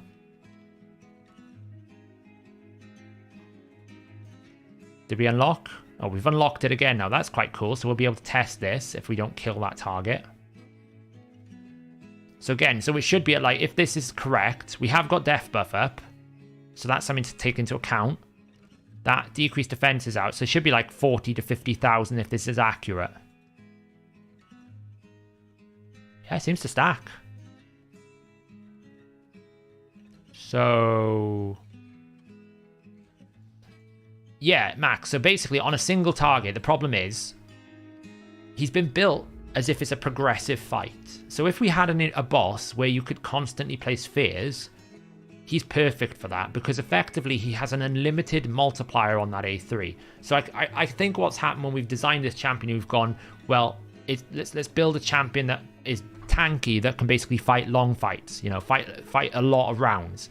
Because if you can get lots of fears out constantly stacking, then every time you place a fear, it's 10% more damage, 10% more damage, 10% more damage.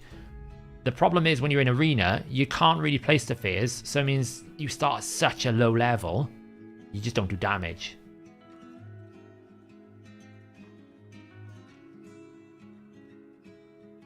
Yeah, so it clearly carries across. I just didn't... when I looked at the game code, because it didn't say it persisted and there wasn't anything that says... So normally if something carries in the whole battle, so for example, masteries. When you look at masteries, in the game code, it literally says in whole battle.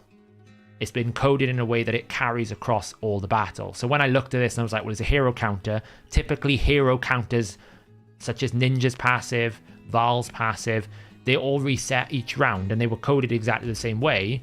So either this is bugged and it's not meant to, or it isn't bugged and it was meant to do it this way, but it's not been coded in it's got like this weird coding thing. But that's how I thought it didn't carry across rounds, because it didn't specifically say carries across rounds. It doesn't specifically say in the game code it carries across rounds. So therefore, if the other hero counters don't carry across rounds, then by assumption you would go, well, this doesn't carry across rounds, right? It's a pretty logical thing to do.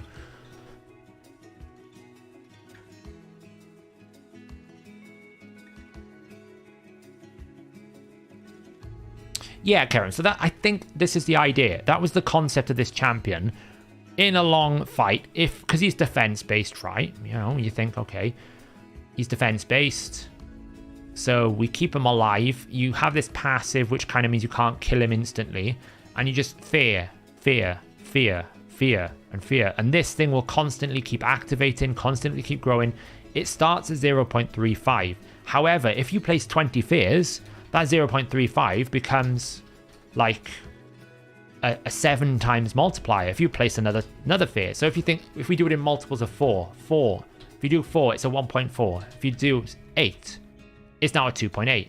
If you do 12, it's now a 4.2. So you can see how it's meant to grow 5.6, 7, 8.4. So if it's a long fight, it works well. The problem is, where do you have the long fights? That's the problem.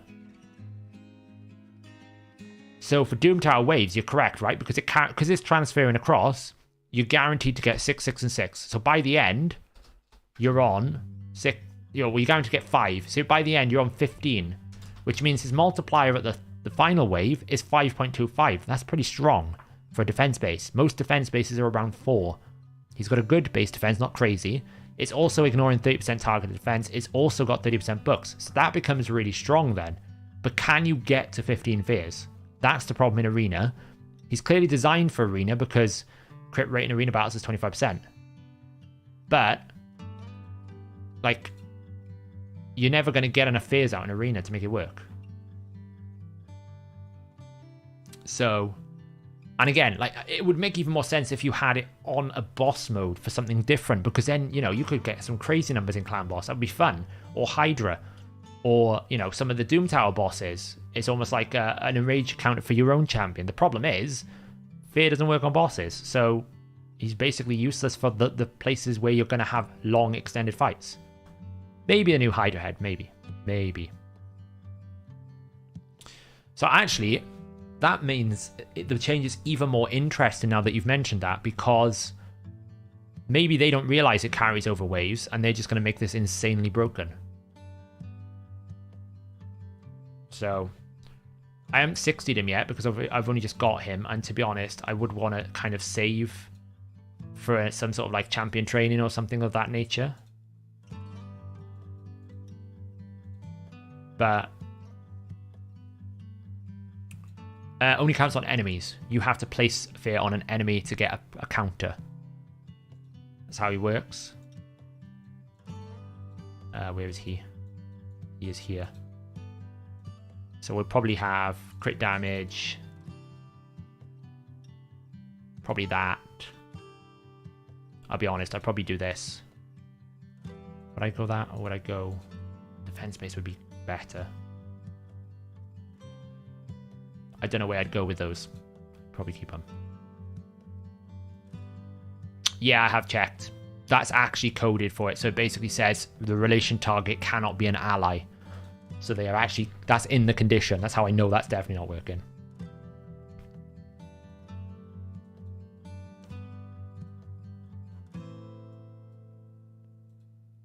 Let's build up a Snicktrack. And then I'll have some artifact space that I can blast through some artifacts and we can pull some pumpkins. Yeah, so that's the problem, Tyler. I mean, when can you...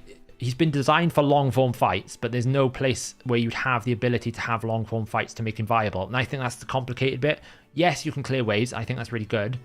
But to be honest, most people at the sort of Void Legendary level of account will do a Seer Reset comp or a Theodore Calvalax comp. So why would you opt to a slower comp for this guy? And I think that's part of the problem. But it's interesting to see him like do it. I mean, if you're like newer into the game and you had 80 Void Shards and you got him, then he could be a game changer for you. So, right, how are we going to use Snicktrack? HP based with speed, and we're going bolster. Well, do we want to go bolster? Now, here's the problem with Snicktrack. This reflect will not reflect damage under shield. So it's kind of awkward because you think, well, you'd want bolster, but if you do bolster, then you can't leverage his reflect. So bolster's not good. Then you go, okay, well, what about stone skin? Well, if you go stone skin, you can't reflect that much damage because you're reducing most of it. So that kind of goes out the window. So you kind of go like, well, what do I pick? You know, I'm probably looking at, do I have reaction? Do I have some good reaction gear here? Ideally HP based. And the answer is, yeah, I have one on Ukko. Which he probably doesn't need. He could probably take an attack ring. We have this. Pretty good, right? Take that up to 12. Ideally, we'd want like resistance. Not attack flat stat, but hey. And then do we have a banner? We have a banner as well. So I could triple reaction him in HP. And then basically run a Guardian set.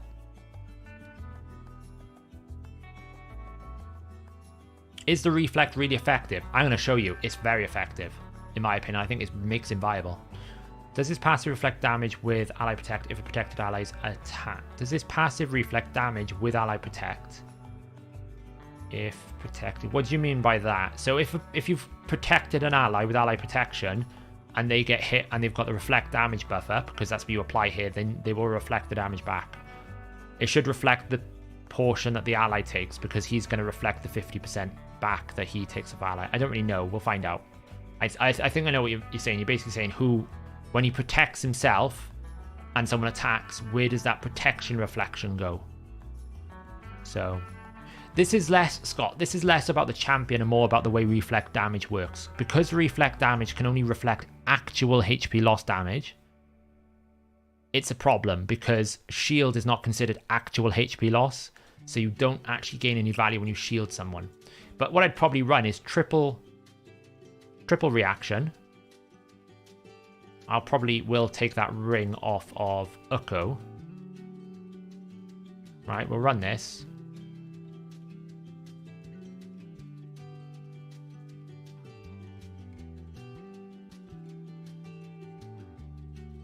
And then I probably would want to run a reasonable amount of speed, but not crazy. So I'll probably go HP based with speed. And I would probably like Guardian set, I think.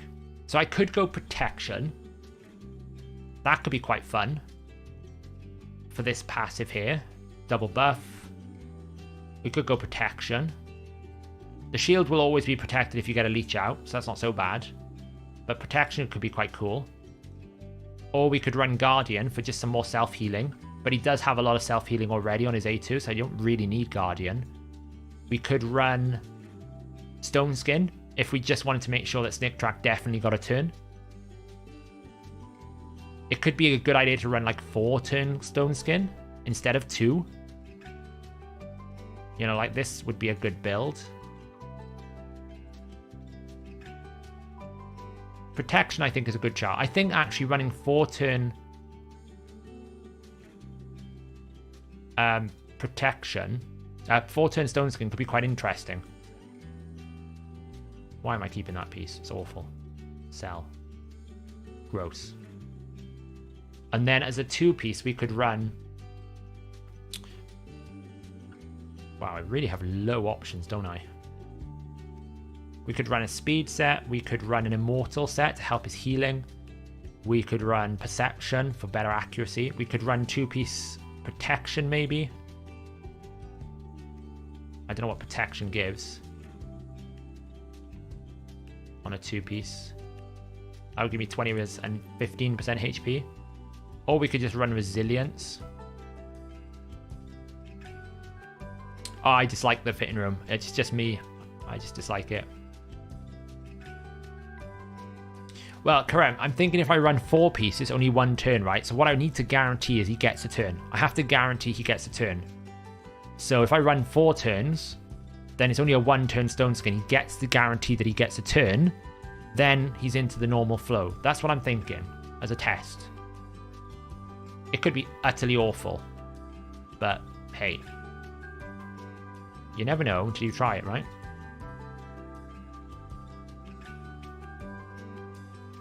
Just trying to see if I had a better... I mean, that's a great piece that I rolled. And then we kind of want HP percent gloves. Look at those. Just casually chilling in the vault.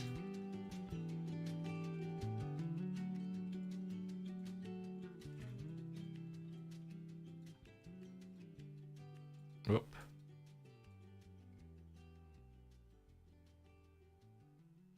And then we go speed, HP percentage, and accuracy ideally. Being quite greedy. I don't know if I have a crit rate piece. That would be cool, just to finish the set. Don't even know what pieces I've got in divine crit rate. Let's have a look. Crit rate. Speed resistance. Speed. Some pretty insane pieces just lingering here. Let's go with that. And then we just want speed, HP percentage. What do we got in stone skin? Look at those pieces. Chilling away. We'll probably take that one and that one for now. So I think we need to ascend him for the aura. So we'll do that.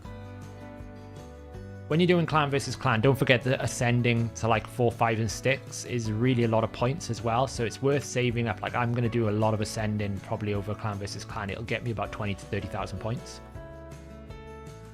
Boost his level.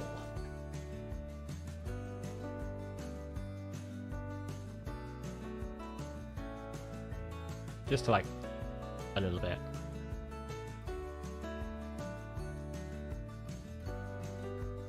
Where is he? So he was here. So he's at around about 49,000. Pretty good. Unleveled gear here. Yeah, I'm doing it off face because I'm just trying to clear some inventory for tomorrow. And we're just testing some new different champions to see how it all works. So that's why. Champs I'm going to build Scott. All the champions I've had recently, like Riho, Marinex, Snicktrack, and I'll send them all this weekend. So here's a good test, right? It's against Rat, so it'll probably be a pretty decent tanky build. Let's go get Snicktrack into the team. And I'm thinking we probably run him in the lead, and we probably run some tanky people around him. So, like Asuga.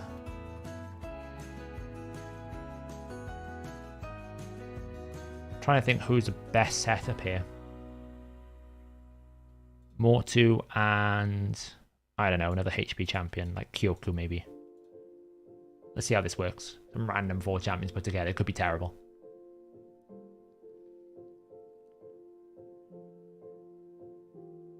So the idea here is we need to take a turn. I put it against a blimmin' cooldown champ, didn't I? So I'm not going to get what the plan that I wanted to do.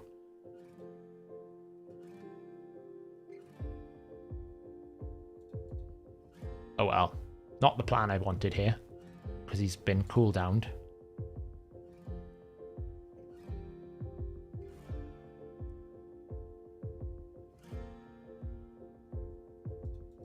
Right, let's find a better team. That was awful. As long as it's not got a put skills on cooldown, he should be okay. Let's just refresh, see what we get.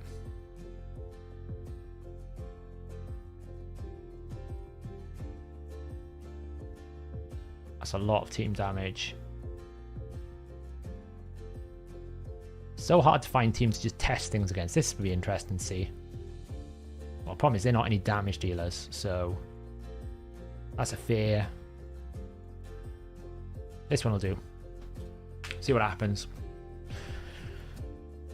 Obviously, we've got double stone skin.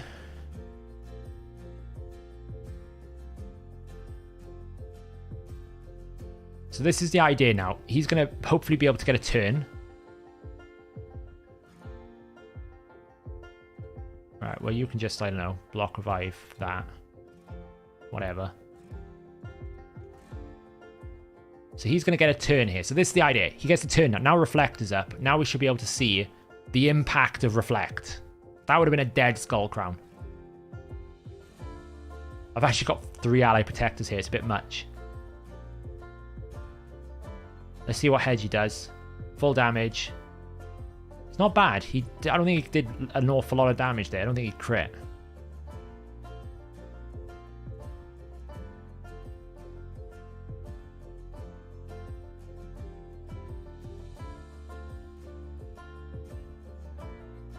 He's looking a bit shaky here. Gonna have to do that to stay alive because he's gonna die. But that was the strategy. I don't really know whether that worked or not. I didn't slow it down quick enough. We'll find out now. We'll try a different team. Actually, let's just come out and play that exactly the same thing again. Who cares about Classic Arena, right? I've got a max Great Hall. Let's play it again.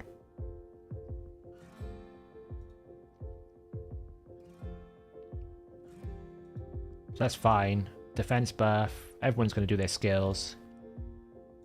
No Reflect at the moment. That's okay. Cool. Beating up the Skull Crown.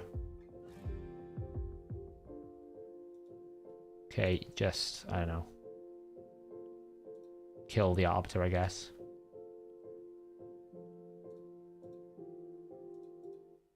I shouldn't have done block damage here. How to deal with the Sathalia wave in Night Revenant's faction wars. Thalasia.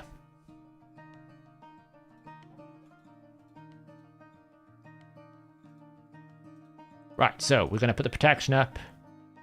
How much damage does it do? So that's 1,000 fit 525. It's pretty, I think it's pretty good damage. Considering, like, it's not set up properly.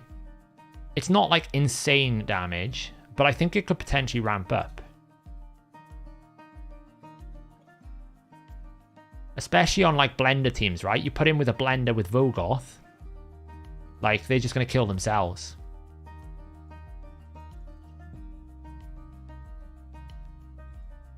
I need to do more testing. I've got to build all these champions. That's the hard problem.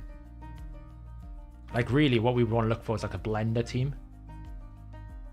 I probably won't find any here because everyone's, like, put all their defenses in. But if you can find, like, a blender style team that does a lot of damage that way, I think it's pretty interesting. I actually need to do my tag teams briefly. Why is nobody attacking me? Why is I got no defenses on. Why is nobody attacking me? What is wrong with the world? It's clan versus clan tomorrow, guys. Seriously.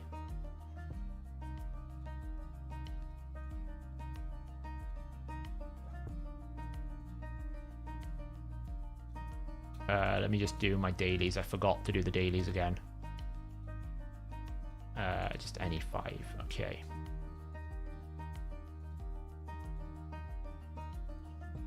Kill. Kill. And kill.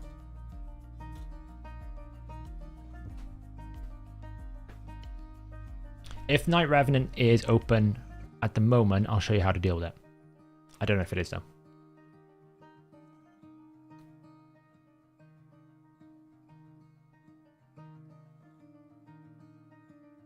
Oh, who puts, like, reaction arbiters? Like, seriously.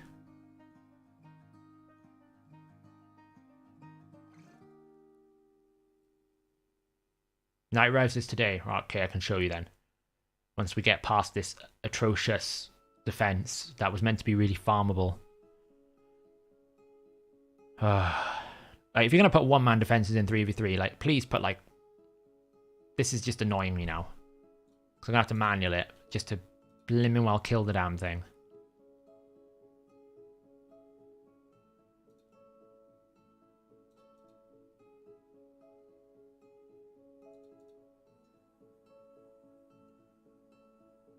Oh, Lord above.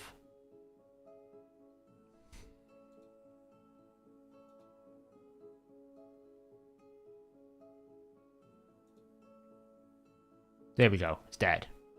Stupid team. Let me do these 3v3s and then we will do Night Revs.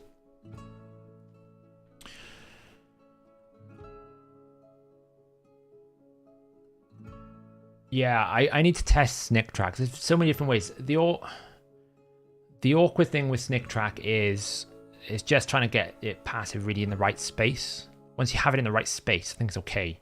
But getting him in that right space can be awkward. Alpha, the thing is, my options for arena defenses are not that great. So actually having something like Snicktrack forces a little bit of a consideration. Like, you can't just blend it, you can't just kill it really easily. It could be quite annoying to kill if you set it up correctly. But it's figuring out the right way. Yeah, I know, Martin, but it just annoys me, especially when it's like stone skin, like just slowing the whole process down. Yeah, like Snicktrack versus Cupidus, right? He's gonna kill himself if you can keep your Snicktrack alive. The challenge is getting him in that right space, I think. I'm really interested to see how much damage he can reflect back on Clan Boss as well. One of my plans is to do like a kind of like build your first Clan Boss team, because a lot of people struggle, I think, in the early game to basically figure out where they need to and how they need to build their team, and Snicktrack is a good champion I can use to kind of show a very basic 1-1 Clan Boss team that can get you to Ultra Nightmare 3 key with decent gear.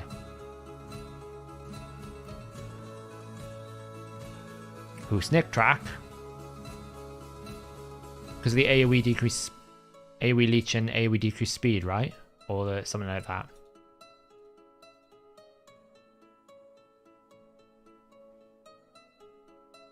Yeah, it's not even difficult, is it, Hershey? It's just annoying. You're going to win eventually. It's just frustrating. It slows you down.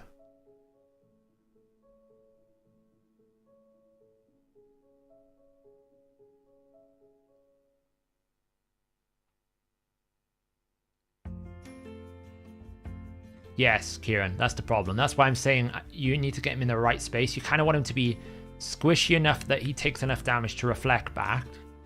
Not have a shield because you don't want to limit your reflexability, but be able to take a turn so he can get that reflectability out in the first time, and be tanky enough that he can self-sustain himself. It's like really awkward, like very, very tight window where you can get him in peak performance. If you can get him in there, I think he's very good.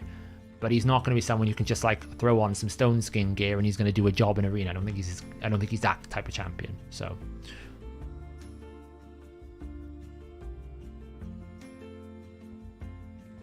yeah, high HP, no defense. Basically Vogoth style, right? Vogoth style would be quite good.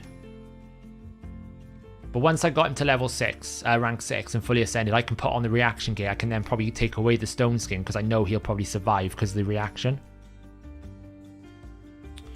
Right, so was it the stage 21 we were talking about with Sathalia? I never remember what one we're talking about here.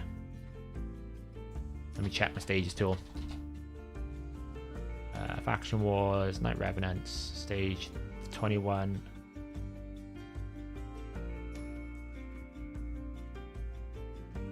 Night Revenants. Stage 20. There isn't any Sathalias on stage 20.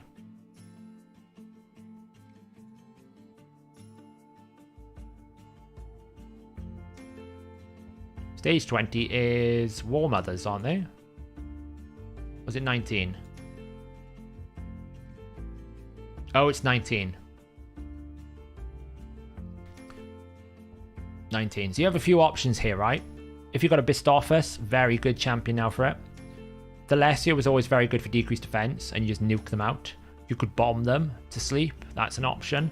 Whisper's also an option. The key with a Thalia Thanasil team is kill the Thanasils, then kill one Thalia. 3 can out-sustain you, 2 cannot. Generally is the strategy. So, that's how you do it. Blood Shield is the answer, Martin, normally. Or Metal Shaper with good turn meter control.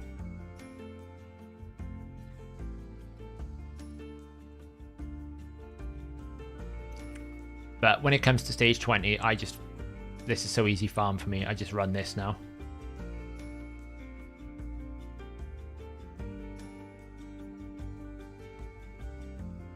Yeah, Provoke's also good. But, I mean, Bisto is really strong now for this. It's not RNG. The only thing they can't do is weak hits.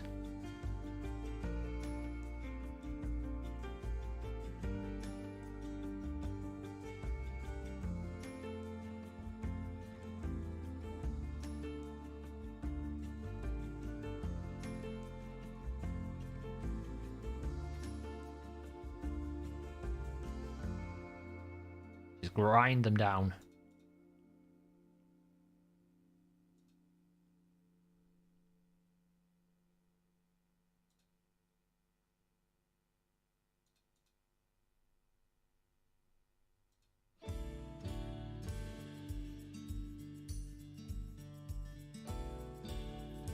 Easy.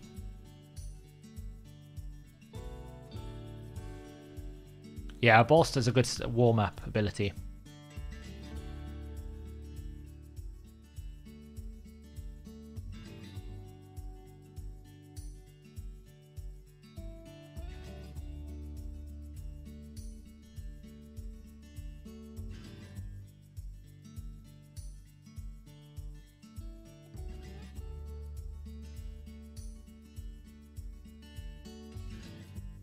I actually need Bisto to take another turn here. Bit awkward. We haven't got cooldown reduction. Let's just fear you. That didn't work.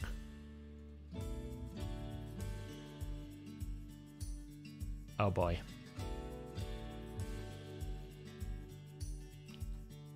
Oh boy. Well, this is annoying.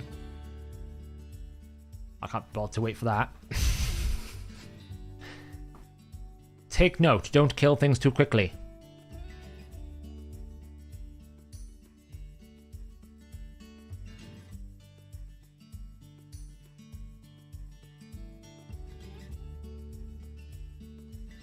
Hey, Suharis, how are you going?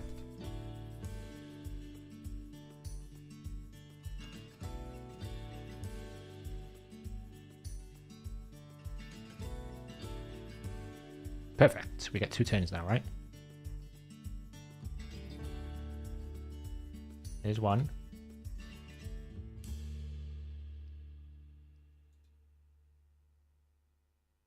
It's probably not going to happen, is it? I think I've still got the same problem.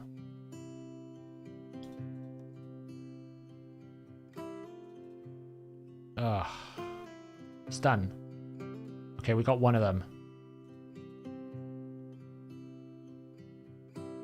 Don't put yourself on. There we go. I don't have Tomb Lord. Normally it's full auto. I'm just trying to speed it up.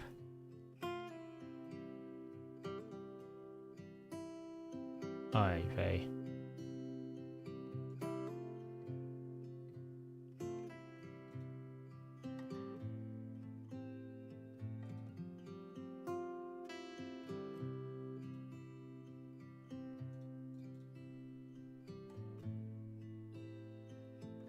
Please stun him. Oh, miscreated monster. I guess we're going to wait it out. It's not actually a problem. It's full auto. I just try to do it faster.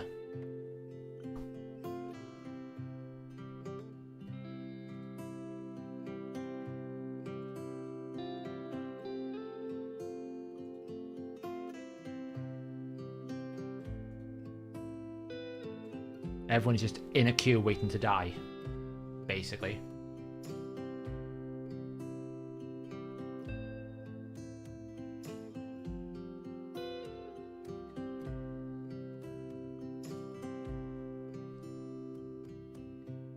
Two down. Boom, boom, boom. I still have to do a Hydra run actually tonight. Forgot about that. And we still need to pull pumpkins. Got totally distracted by things. I think we'll pull the pumpkins next. We'll see what we get. It's probably going to be trash.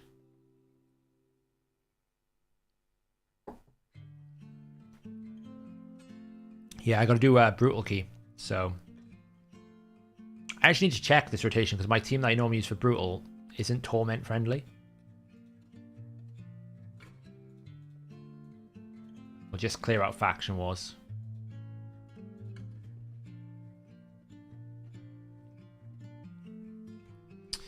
Yeah, I know, Persian. There's probably I can optimize this better, but I just auto it. I got Thalesia in here I could use. I got loads of different things.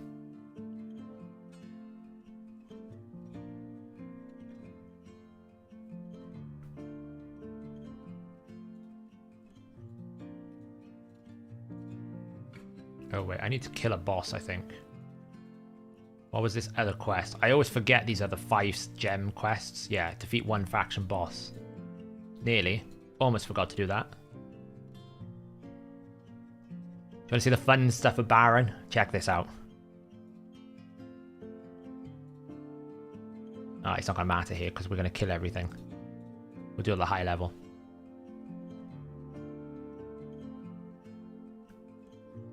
The key thing when you do Vergis is you can't let him drop below 50% HP. Otherwise he fails. So long as you can keep him up, it's like a break point with him, then you're fine.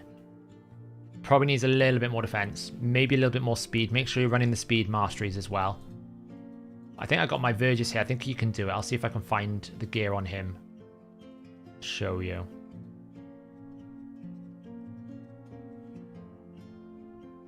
I run Uros now, obviously, so less needed.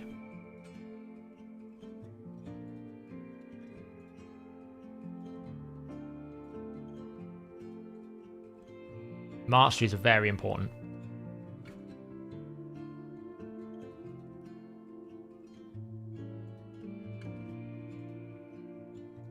Blimmin' Septimus is a monster, isn't he? Just like casually clearing waves. Baron doesn't even get a shout in here.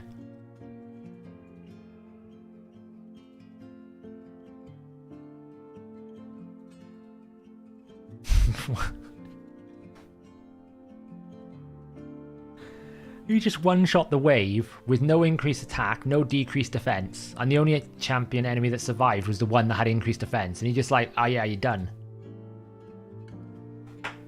Like, that happened. I need to do it one more time.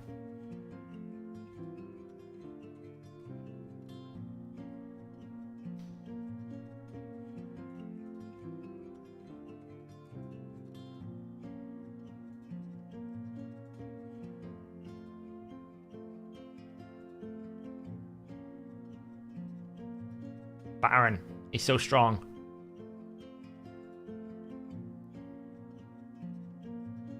It's like, you die.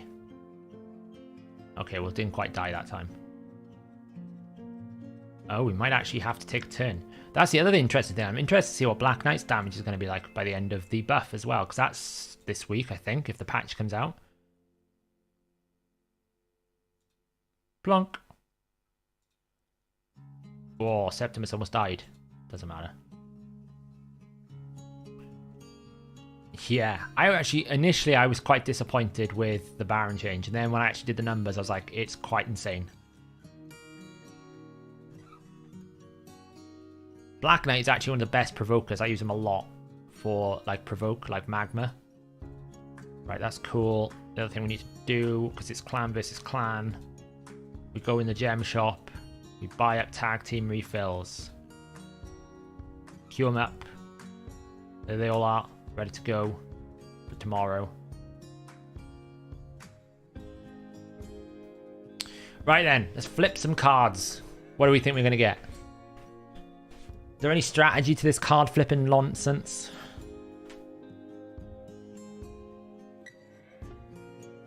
Let's go with...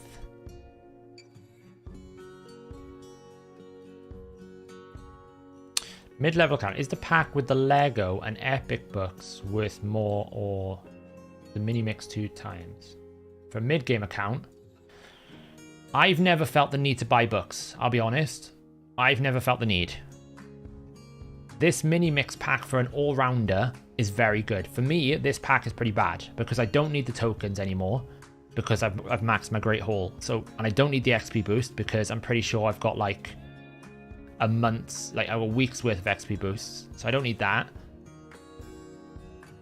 The chickens are nice to have, but again, I've got like 39 and 33, so I'm not struggling for chickens.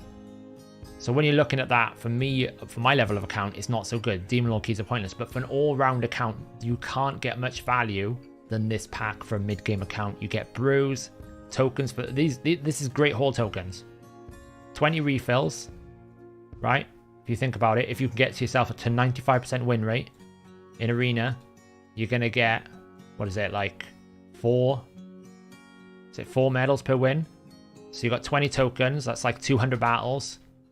That's 800 gold medals. It's basically amounting to one of these upgrades here. So it's well worth it for mid-game. So I would say if you're looking for it, unless you desperately need the books, I would always say this pack is worth it for the value you get. It's a lot of XP boost here.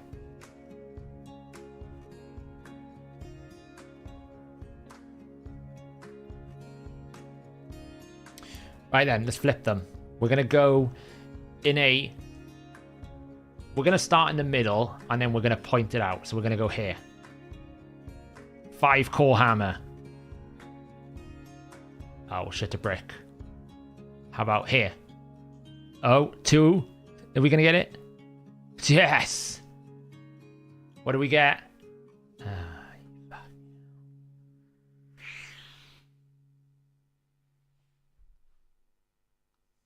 Yay. Okay, what's next? Oh. Oh. Oh, oh, oh. Yes! Hey! Oh, actually, hey, I mean... Content creator luck. Now this is why I hate this event, because I've literally invested... That's equivalent to like 5 million silver or something. I've literally invested nothing and I've got an epic book out of that. It's gross, right? So unfair. 9 more to go. Oh, an epic. Oh, drum roll. Come on now. Can we do this?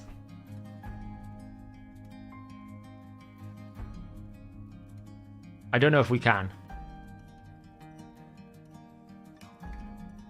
Die! It was right next to it. Oh, not again. The odds of me getting an epic here. Oh my god. This event is just awful. It's so bad. It's so bad. Ah, oh well. Literally, they're all in the friggin' top left corner. Oh well.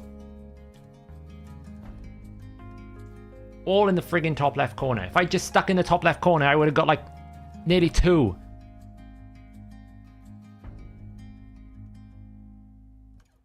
But hey, what did I get for that? Like, that's like, I don't know, 10 million silver. I'll probably burst a few more silver just to get this. Like 100 gems, a rank 4 chicken, rank 3 chicken. There's another 10 there. 120 gems, an epic book. Ah, it's not too bad.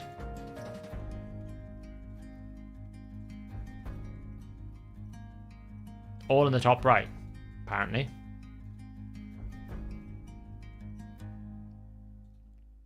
Let's go and upgrade this to 16. You shouldn't do this, but that was pretty cheap. Go flip one more card, and we're going to flip. Oh, there we go. But there we go. I didn't even bother with this event, I'll be honest. It's total trash. There's no preset pattern, no. It's total randomness. But hey, you know, this is the problem. This is why I don't like this event. I've walked away with an epic book, 110 gems, some brews, some core hammer, lots of multi-battles, and a 4-star chicken for basically no investment. Whereas some other people will get absolute crap. So it's a lot worse. At least with Path of Light, you can pick what you want. But hey, I'll take that. I've had worse situations.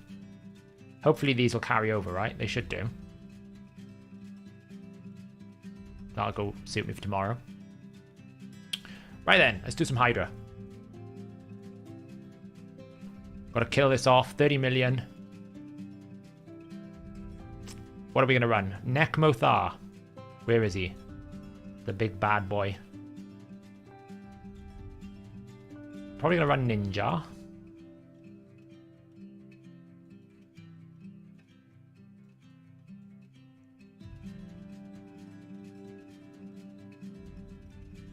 Cantrip.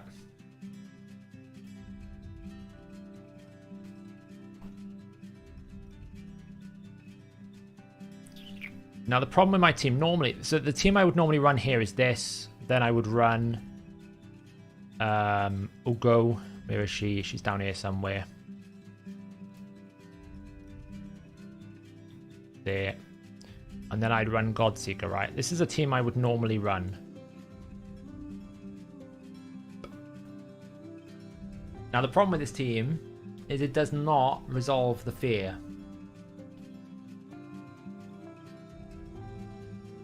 Which is a problem.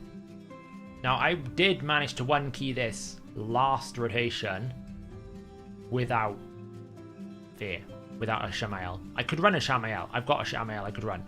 I just don't know if I want to drop the healing, because Godseeker is a backup revive and a lot of healing. Like, what do I sacrifice out of this? Because I can't really sacrifice the Ninja, he's my only damage source. I can't really sacrifice the Ugo, that's block buffs. I can't sacrifice the Cantra. That's for basically provoking this head over here.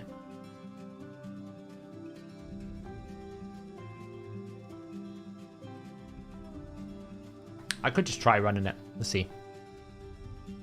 Maybe I could just outrun the fear and just live with it. I think that's what I did last time.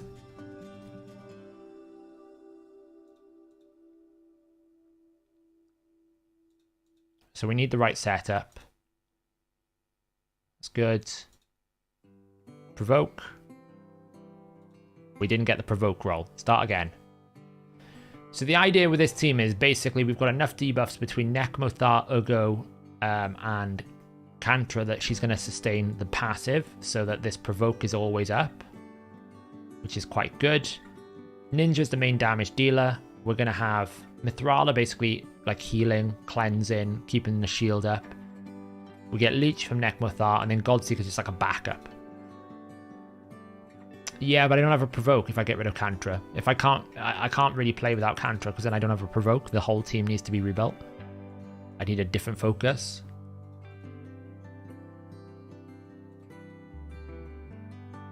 Why is she not provoking? That's 2 in a row. How unlucky is that?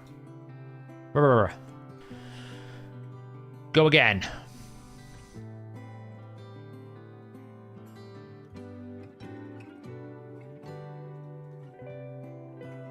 Oh, now he's weak hitting.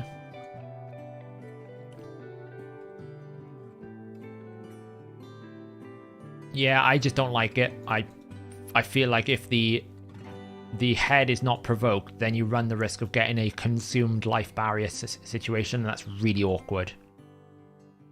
Why is it not provoking? Cantra, are you busted or something?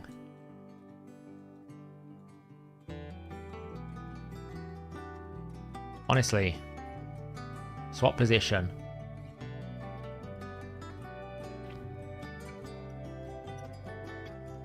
I mean, I don't need to run Ugo, I suppose. I could drop Ugo for a different one and just not run block debuffs. Run a single target block debuffs or rely on Cantra. There we go. I was waiting on.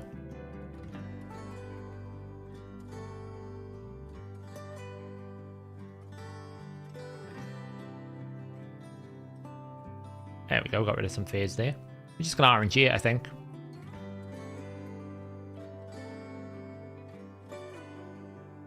Obviously, we can target some things. The nice thing is Ninja does veil himself, right? So Ninja can kind of deal with the Torment Head on his own. Because he could do this. He's weak hitting, which is not ideal, I'll be honest, but...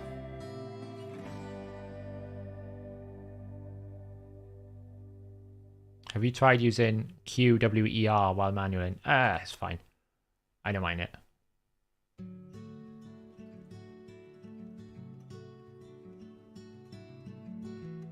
Okay, that's the first blast. Kind of awkward the way it landed there because it just landed. Oh, he's got his attack buff up. I'm going to have to go steal those buffs.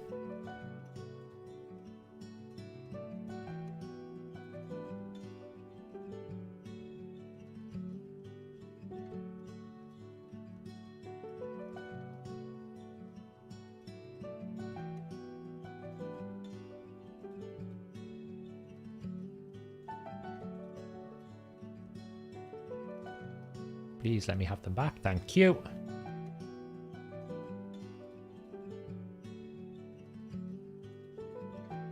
Have I checked Whirlim out? Whirlim's a pretty good champion. I use him for Bommel. Nice, I got Brimstone out. Only problem is he's not the right champion.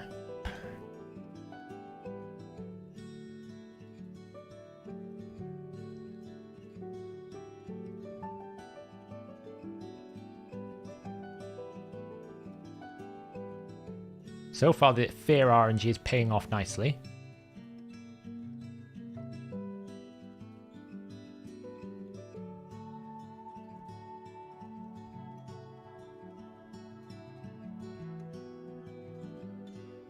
Oh, that was a big hit.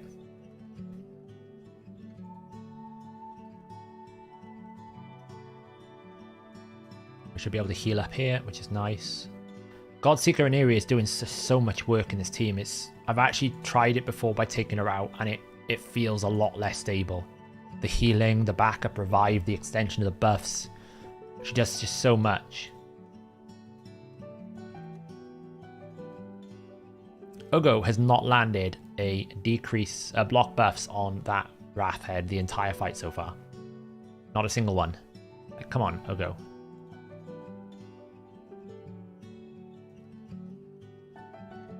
Does your Eerie have a set? I don't actually know what she's in. I've not checked the build. She's probably in a rubbish build, I'll be honest. What is the minimum stats accuracy for Ugo 90 days into the game? 90 days into the game, I always aim for 170 speed and around about 230 accuracy. That's what you need for stage 25s. But 170 speed is a good benchmark, I think, for a lot of champions in the early game. That's a bit of RNG. It's fine. See you, Tyler. Okay, bit sketchy. We don't have a provoke out yet. We need a provoke. We got a provoke. Good. Let's get a heal out.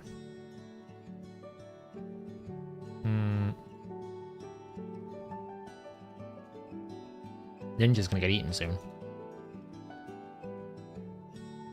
Am I going for Morrigan? As Karen says, of course I am, because I'm addicted. Gotta catch them all, right?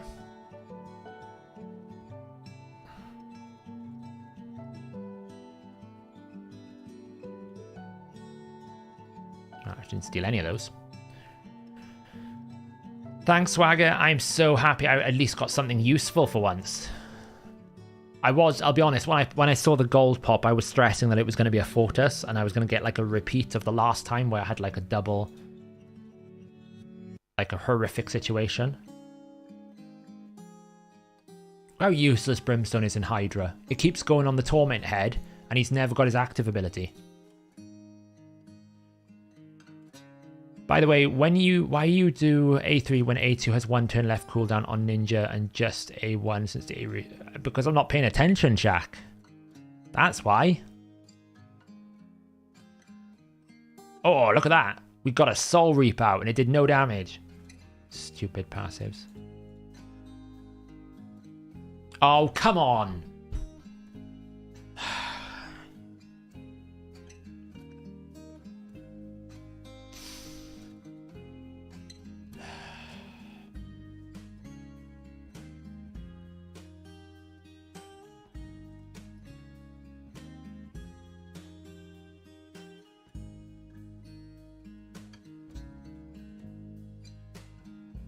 No words.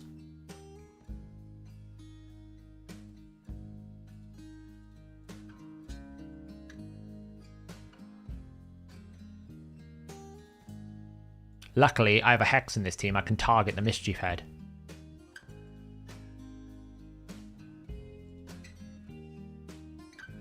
Hey, Commanders. It's funny, Ralph. I actually had comments before. It's like, do you even get excited about this game anymore? And it's like, well, to be fair, I'm doing critical analysis on a lot of things most of the time. So I have to have a certain level of seriousness. But hey, yeah, when I pull something new and interesting, I do get excited. But it's been such a long time since I've had a decent shard pull that it's hard to get excited about it. So I thought I'd better try extra special for all those people out there who thought I wasn't excited about the game. I am really. Riho is useful everywhere. Riho is a monster. People just don't give her enough credit for how monstrous she actually can be.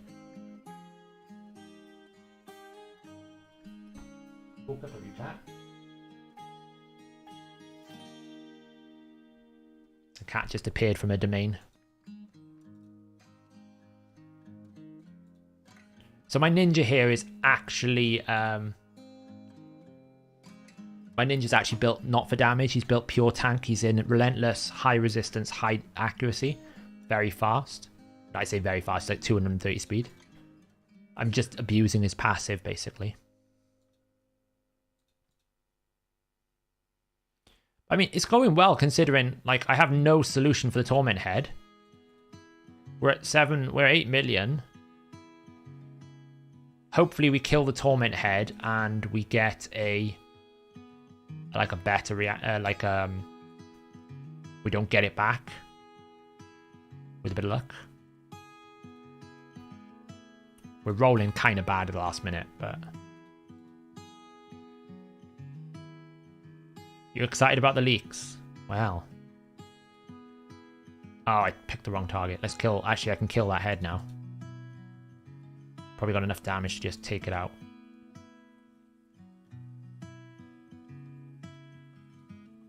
Awkwardly, I don't have enough debuffs out on this blimming poison head.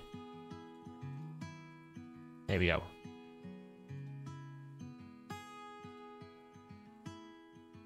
Don't cleanse. Canter, take a turn. Canter, take a turn. Why did I use the A to extend? Oh, thank God. Well done, Canter. Just got off work. Did you do your pumpkins? I did. And turns out, I'll show you the board in the top right corner in a second. It was totally rigged and I could have got a double, triple epic, but I didn't. But I did get an epic book out of it. And I used like, what, 18 pumpkins? That's not too bad. Playing the game for 3 years right now, and I totally see what you say. Even without spending a penny for getting something big is rare. It is for my account as well, because the ones I need are either void legendaries or specific champions, but the pool of champions now is so high, it's so hard to get one champion that you want. I built 3 Inquisitors for Hydra, but I relied on Duchess for Brutal and left Inquisitor. So, yeah, Swagger, I've got 3 as well. I haven't used them. I need advice. I'm clan leader for my clan, but everyone else is so far behind. They only kill easy clan boss while I do Nightmare. I'm the only one who does Hydra. Yes, you should. Unless you're, like, emotionally connected to those clan people, they're holding you back, unfortunately. So you probably would want to move up and find yourself more compatible players with your player base. I mean, I had to swap my clan. I was in a clan with some of the team from HH Gaming and from some sort of people that they knew, that, you know, friends and stuff. They kind of got a bit bored with the game and weren't really committed to playing it as much as I wanted to. So I had to move and find a bigger clan that was going to do competitive CvC, that was going to, you know, be pumping more numbers. Yes, they do clan boss, but they weren't doing Hydra, they weren't doing these things. So sometimes you've got to just be a bit selfish. yeah, leave. If you like, it's not mean if you're in a situation where you're being held back because you feel like you have an obligation as a clan leader. You really don't if there's no, like, nobody's holding you back there. Like, why are you staying? You know, what are you getting out? It's kind of like a relationship. What are you getting out of that relationship? Not a lot, by the sounds of it. So why would you stick around? You know, it's not healthy.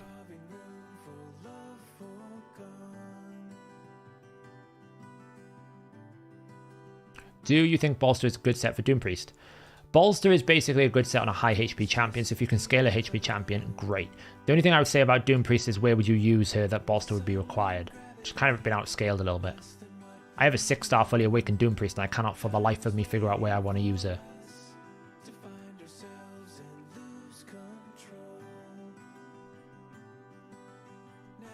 Yeah, there's loads of people in chat as well, Sam. I think last stream we had someone swap over or get in touch with other people in the community who've got openings. Joining a big clan cluster is a game changer if you're into this game. It opens doors, it opens access to people's thoughts and ideas and how to play the game, different opinions. So, you know, ask around. There's probably people in chat here that are willing, you know, if you're pushing certain levels, they probably have a clan for you.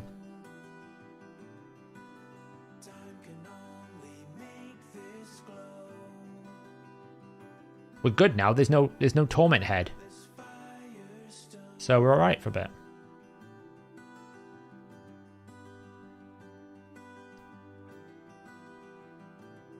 What blessing would you pick for 6-star Alika clan boss primary focus? That would be a Phantom Touch. Unless you haven't got cruelty. If you've got cruelty, so in an ideal world, if you're using Alika, you're probably using her in a 2-1 team with Seeker. If that's the case, cruelty would be better on Seeker. However, you might be better off doing cruelty on Alika until you can get Seeker up higher. It's up to you. But definitely Phantom Touch for damage. And the reason why I'm saying that is you're more likely to have a lot of damage on Alika. Attack. Phantom Touch scales off attack. The more attack you can do, the better. So I would recommend that you put your Phantom Touch on the champions that have a higher attack value, which Alika will have more than Seeker, even though Seeker can do a lot of damage as well.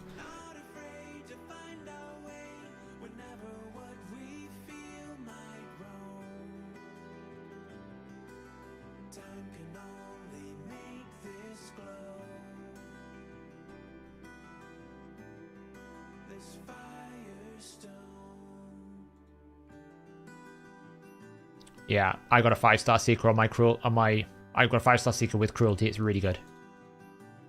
How much of a monster is Nekmothar? Seriously, like, look, he's just hard carrying this entire team for me. Leech, decrease attack, decrease speed, speed boost. He's just a monster.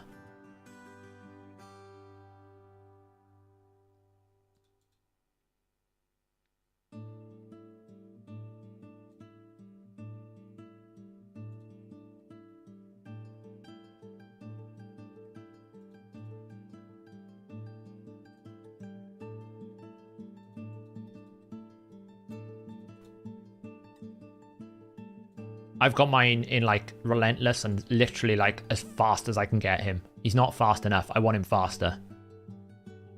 I want him so fast. Ideally, I'd want my Nekmothar to be like 300 speed. If he's at 300 speed, we are cooking on gas.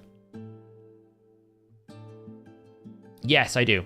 All the champions I got from this weekend, I will do content on. Fortis, Snicktrack, Andresia probably, and Snicktrack. And Riho, sorry. And obviously I'll do it on the Fusion Marinex. I'm also planning on trying to do like a Shadowkin only clan boss team with Tomoa as the booster. That's kind of an interesting concept I want to try. It's just time more than anything. Because the problem is I've got to build the champions first. And that is the problem. Because I've got to get all the masteries done amongst like all the other events that are going on and actually getting the resources done. So that's been a bit of a burden lately, is trying to get all of the champions built up so we can use them. What's your take on Siphi Rotus? I'm not even bothering. There is literally no value in a times 10 Rotus. You'll never get the champion. And Siphi, unless you know you're close to Mercy, like I just blew all my Void Shards on guaranteed Fortis. I'm only like 30 or 40 into Mercy. It's just not worth it.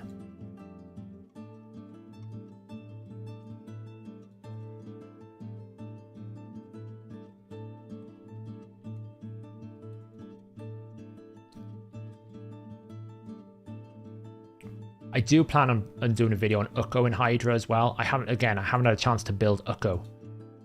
That's what it comes down to. It's time to build these damn champions. My backlog, now that I've got all these good champions, has just grown. You may be wondering why I was focusing the Mischief Head there. When you kill the Mischief Head, you reset the turn meters. So I'm now got an extra 1 and 2 turn on 2 dead heads. So it's going to give me more damage, basically. That's why I was killing that head first.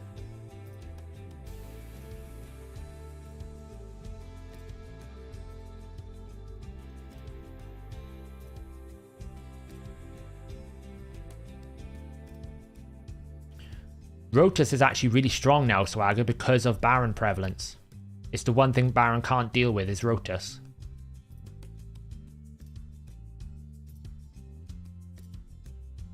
Just not on defense, basically, I think.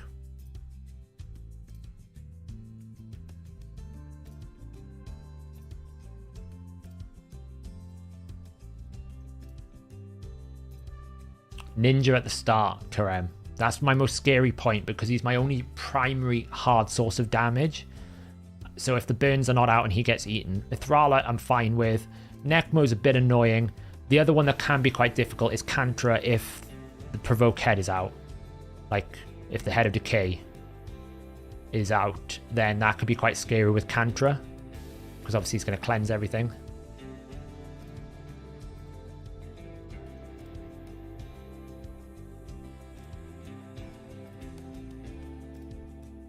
Baron and Ultimate Death Knight's a good pairing.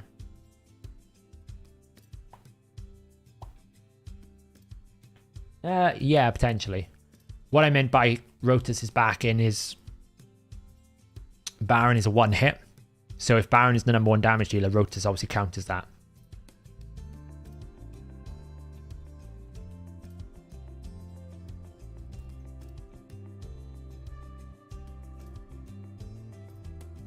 Is that Relentless Procs getting on? Do you think Danik Skullgroup is worth building for Faction Wars?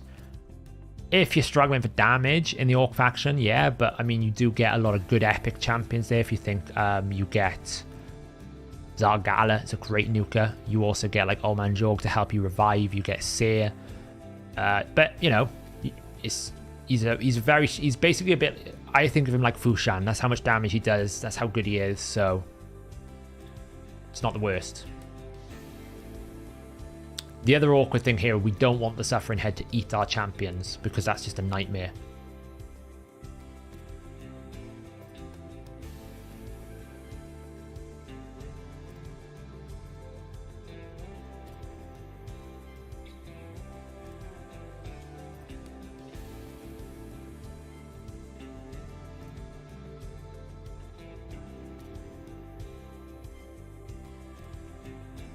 We're going to low roll all these now, aren't we?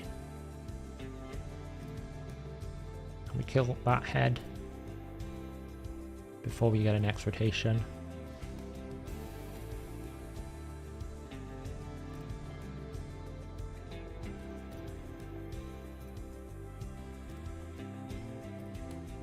Yeah, we can. Yeah, Old Hermit's pretty good option to get your revivers. I'm not doing this fusion. Failed the last ones. I fed one of the rares and burnt all my resources for nothing. But I did pull 4 Legos trying to pull the rare from shards, so I'll build them now. Oh, nice. Congrats. What champions did you get? What were the 4 legendaries?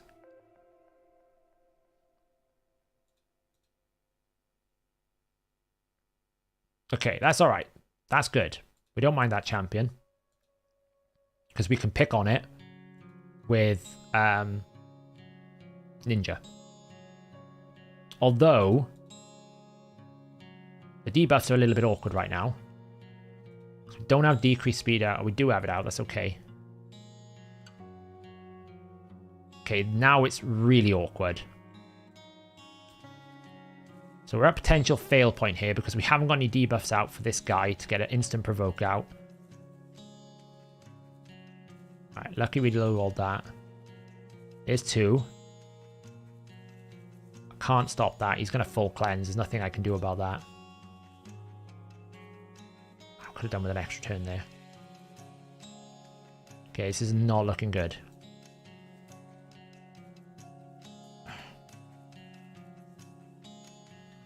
And the Brimstone proc isn't going to happen because... Okay. Block buffs out again. Good. A1. There we go. Brimstone. Okay, we might be alright now. Get some healing out. Damn it. It's fine, I don't care. I just need to get control of the fight again. Okay, we're under control again, I think. As long as Godseeker can get a revive and get some healing out. Let's just pick on you for a second.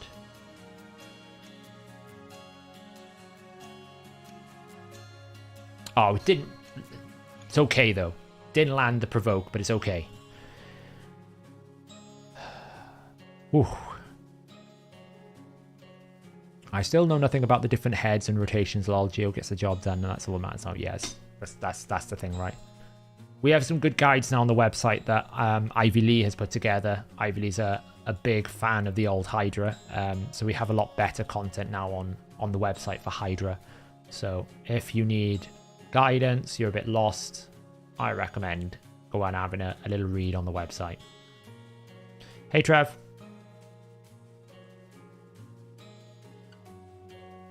Okay, we got it back under control. That was scary for a second. I thought I was going to lose it. But we're under control now. So all we need to do is get the Hex out. Get this life barrier down. Get some burns out there. There we go. Where did Brimstone land? Ah, now Brimstone on the Suffering Head. Let's talk about Brimstone on the Suffering Head. It is the perfect head to get it on because he always does his cooldowns. He has 2 of them. That's really, really high value. The other heads kind of suck, basically.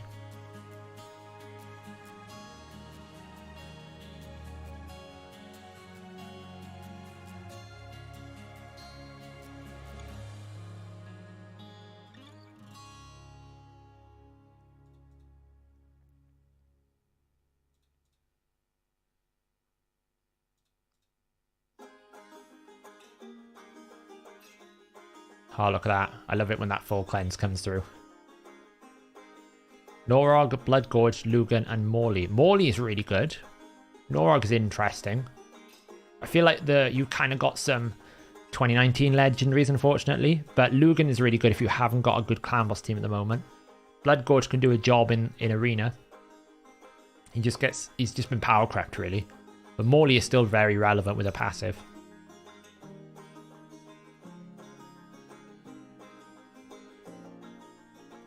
We need another 6 million damage. Looks good. I think we're going to be okay. But this just kind of goes to show the power of Mithrala with Nekmothar. Like, I don't really have any solution for the Torment Head here. Yet, between the 2 of them, they are doing a lot of work in terms of just, like, keeping it going.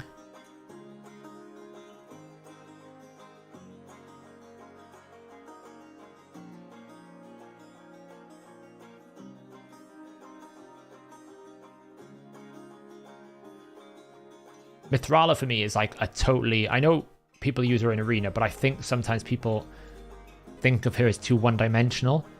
She is like the best poison in the game, in my opinion. She's also one of the best protectors in the game. Oh, come on. Pop out of the head. Thank you.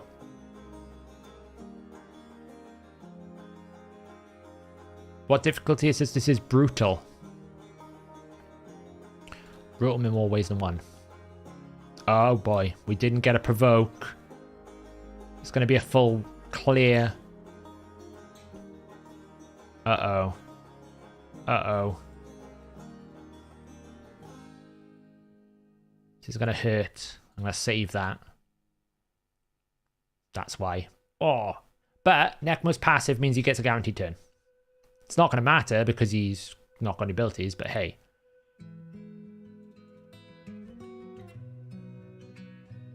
Oh no, what was that luck?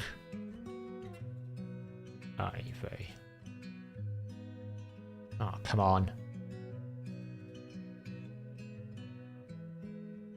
I need to get this back under control now. Ah.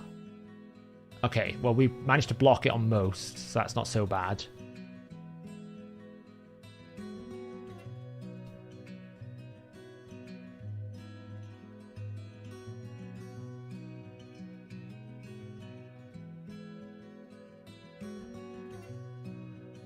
Right, Nekma's going to be eaten next, which is not ideal. 3 million. Now it's kind of like I just want to get the 3 million damage and be done with it.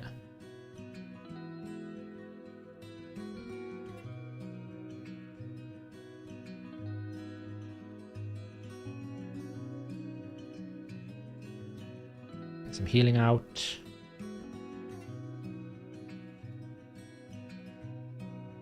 Okay. It's kind of awkward. It's all gone on the Mischief Head with Life Barrier. Nekmo is probably dead here. I don't know if I can get Nekmo out in time. We'll try it.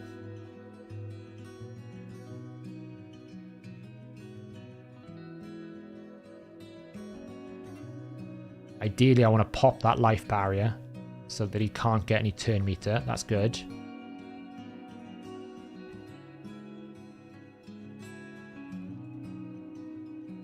We haven't got enough debuffs out on this target. And the leech didn't land either. This is where it gets a bit nervous. We're close. Let's just get Nekmo out.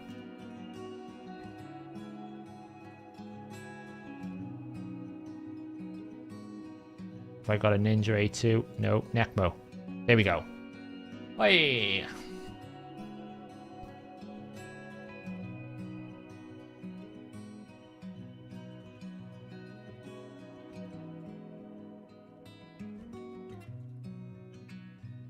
We have literally no debuffs out, which is, you know, a problem.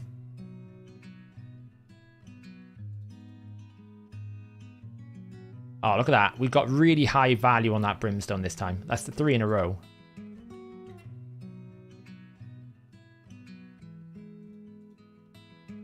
Get decrease speed out. Poison.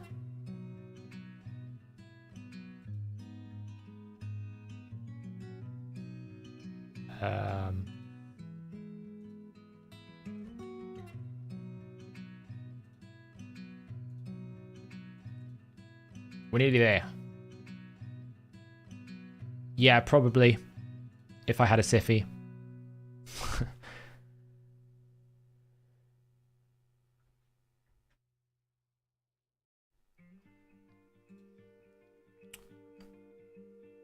I always like to go 1 million over just to be safe. 31 million is my goal. But we have one keyed it. I think we're okay.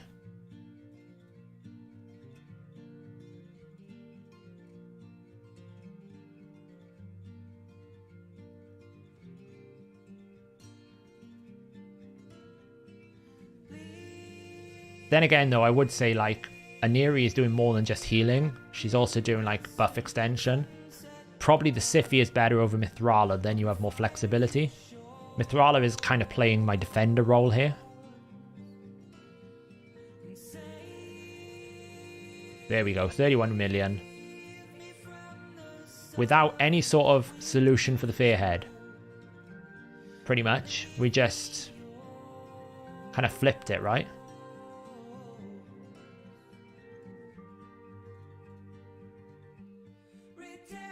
Oh, triple soul reap. You see that? That was awesome. Didn't do any damage, but it was awesome.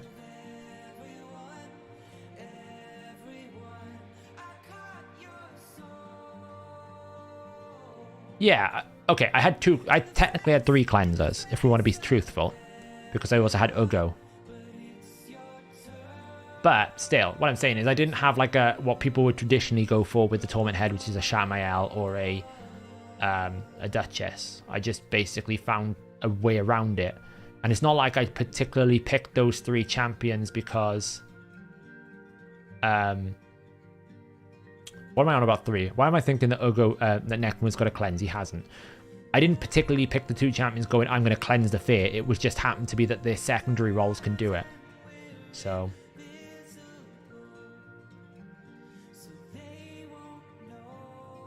I don't really know why I'm carrying on. I could end it here. There's no benefit other than bragging rights, I guess. There goes another one. There goes another one. They're all dead. They're all dying. Death to the Hydra. How fast is Cantra? I'll show you the builds after now. Just get some free damage on dead heads. Once they respawn, we'll end it.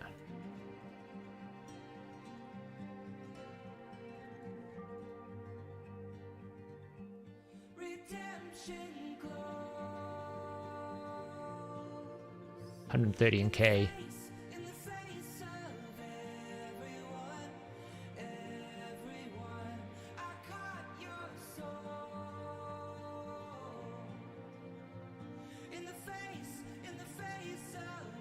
Yeah, I could do. Do I do Nightmare? No. I normally do hard, normal, and brutal. Normal, hard, and brutal.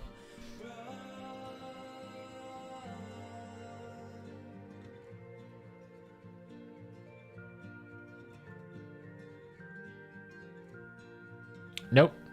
Cantra is just using a passive.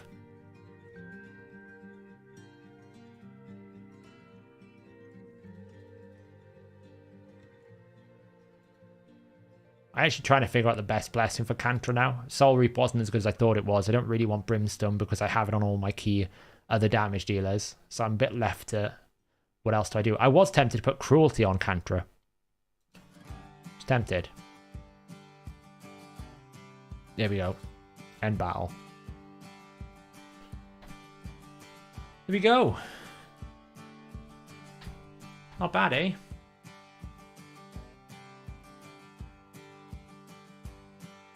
So see, Soul Reap doesn't really add any value in my opinion.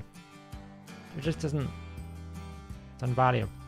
I was surprised that Acrisia did more damage against Decay than a decapitated head. Well, it will because it's just like insane max HP damage. It's just insane. Every ability is like 10% max HP with Acrisia. She's so broken. The goal is 20 million for hard. This was brutal, so the brutal is 30 million. Is damage capped 10% max HP in Hydra? Yes, it is. Do you split up Lydia and Mithrala in Hydra? Combine them is a bit too much, maybe. Yeah, I don't use both together. But then again, they are different, so.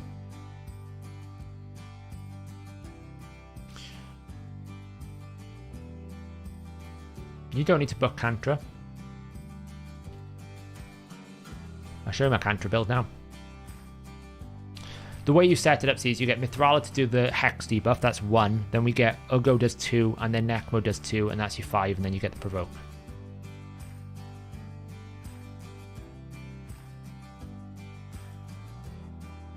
So Nekmo is in...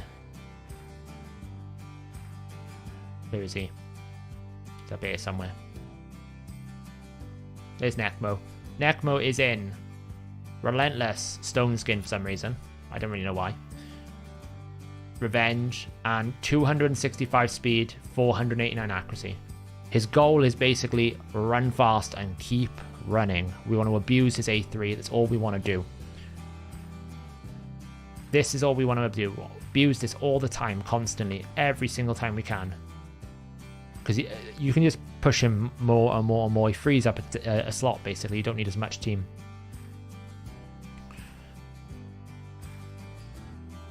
In terms of Cantra, now this build is crazy because she is built for Bommel. 226 speed, 514 resistance, 378 accuracy. That is a crazy build, I'll admit, but it is built for Bommel.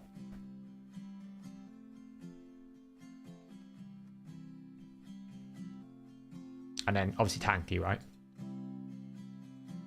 Yeah, Bommel. I use it for Bommel because of this. Passive is low-key OP for Bommel. Decreases the enemy's accuracy by 10 for each debuff they're under. So if you put decreased accuracy on Bommel, then you put this buff on, you put 5 or 6 debuffs on, you basically get his accuracy so low that you never have to worry about bombs. and I run with Vizier. So I basically run Cantra, Vizier, Whirlim.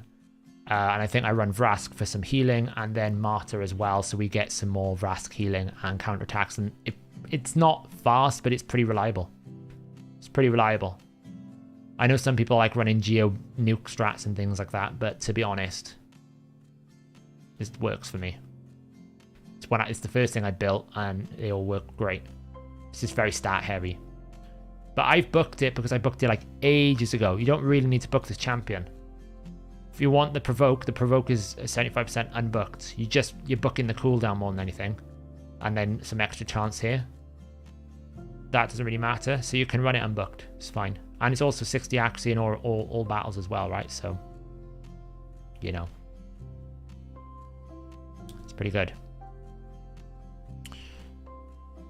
Yeah, I think my Bommel team runs like 15 minutes.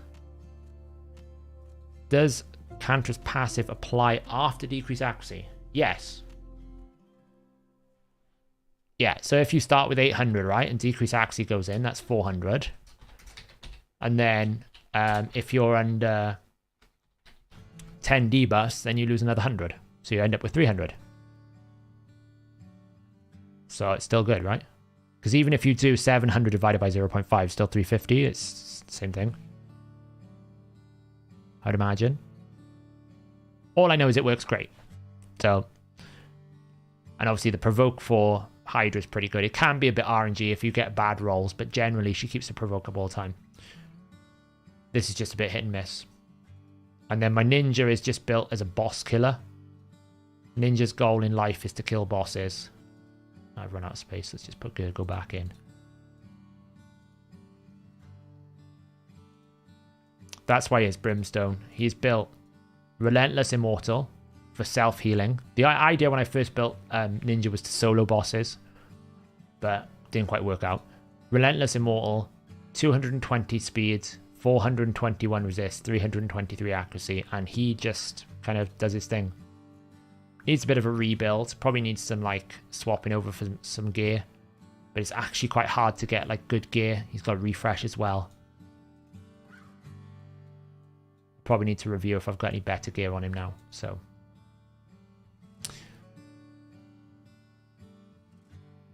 temporal chains for Cantra. Yeah, potentially. I'm not sure how much.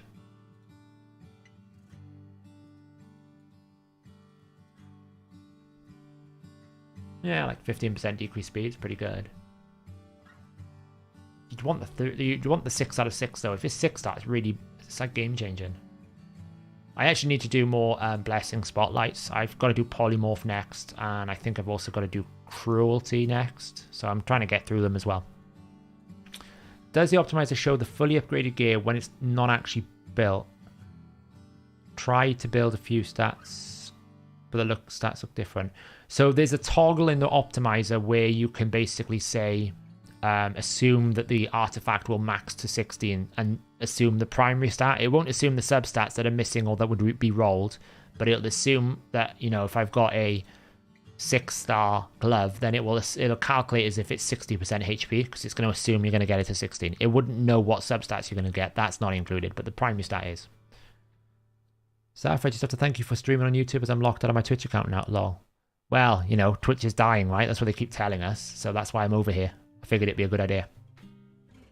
How does the math work in Raid? If something says decrease accuracy by 50%, the correct way is to divide it by 1.5, not just halve the number. Does Raid halve it? So I times it by 0.5. If you're multiplying, so for example, if you've got an ability like Candrafon, right? Candrafon's ability here. Damage increases by 40%. So whatever the final damage is, say like he hits for 20,000, you take 20,000, you multiply it by 1.4. Because you're increasing the damage by 40%, which is effectively 140%. So it becomes 2,800 instead of 20,000. If you want to know just how much only that it adds, then you times it by 0.4. But that gets added on top. Same thing with books. If the book says damage plus 5%, it's multiplied by 1.05%. But the books are additive, so you times it by 20% when you add the books together. Does the HH website have a list of blessings with the breakdowns of the benefits? Maybe I'm dense, but I can't find it. There is a tier list.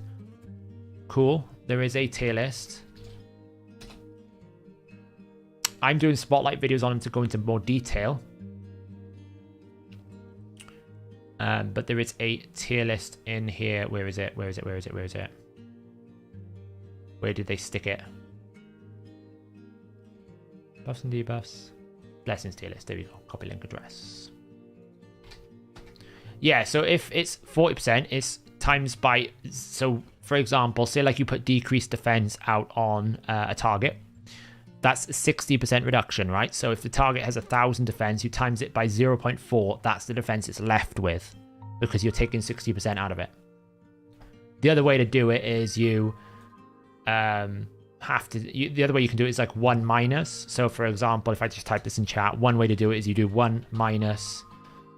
So you say like you start with 1,000 defense and then you go and times that with 1 minus 0.6. That would be the other way you would do it as well. It doesn't really matter. Either you times it with 0.4, you times it 1 minus 0.6. It's always the same. Which is the blessings as each level and its stats, and not have to look it up in raid. I don't think we've got something like that, but we probably should somewhere. The idea is eventually we're going to have tooltips. Cool. It's something we've been working on, but then the website kind of like threw a fit in September, so we're being a bit sensitive with it for this month. But we're going to have tooltips. But if you... I've got a blessings document, like my own little JSON file, but it's not really ideal for kind of like sharing, but that does have the stats in it as well in one document. If you want it, just drop me a DM on Discord. I need to reply to some people from last stream as well. I haven't got around to it. I've been super busy. Let's say strength and decrease damage by 25%. Does that mean you're now 75% the original damage? So like, yes, you would times it by 10,000 and then you times it by... because it's a reduction 0.75, right? And then therefore you take 7,500.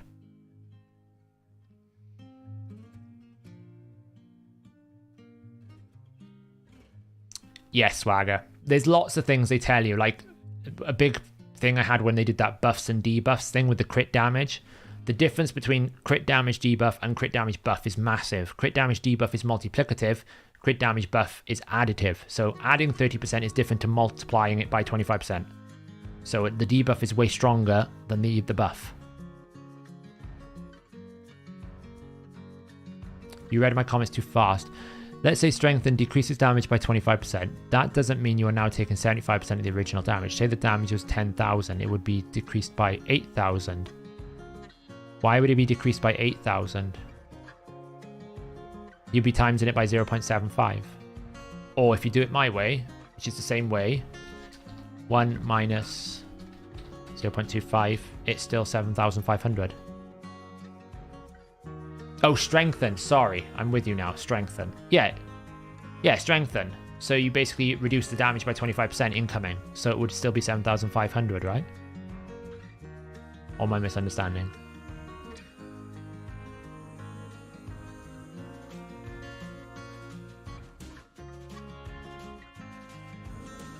Necmo's a god. Yeah, cool. The thing you've got to notice about the aura, and this is why blessings are important, low awakening, you get penalized harder, but once you get up to high awakening, all of a sudden, magically, you're now getting more aura than the enemy. It's because they want to backload the value into 6 stars to try and prop up the value of the tier 3 soul stone, essentially. That's what all the blessings do. That's why Crushing Rend is kind of OP, but not until you're at 6 star. 10,000 divided by 1.25 because you get to get back to...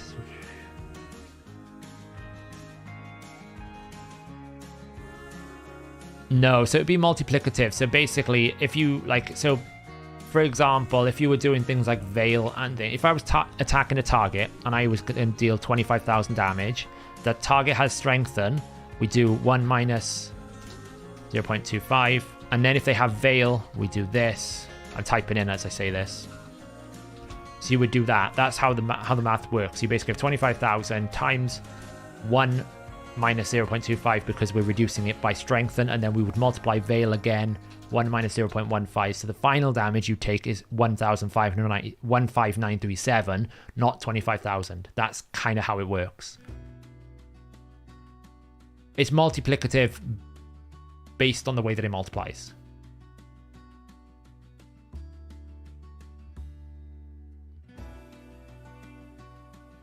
Oh, Shaq, I think that they just messed up the buffs and debuffs video. I just think they made an error and they just didn't go into enough detail. Probably because they don't understand how the game code works. So let's face it, deterrence totally worked on polymorph until it's now a bug. Never worked on polymorph.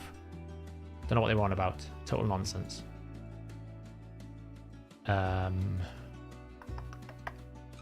Right, I think I'm done for all this stuff. I don't think I need to do anything. I don't need to do that. I've done Hydra. I've got arenas nuked. That's good. Quests are done. Pumpkins are flipped. We're good to go.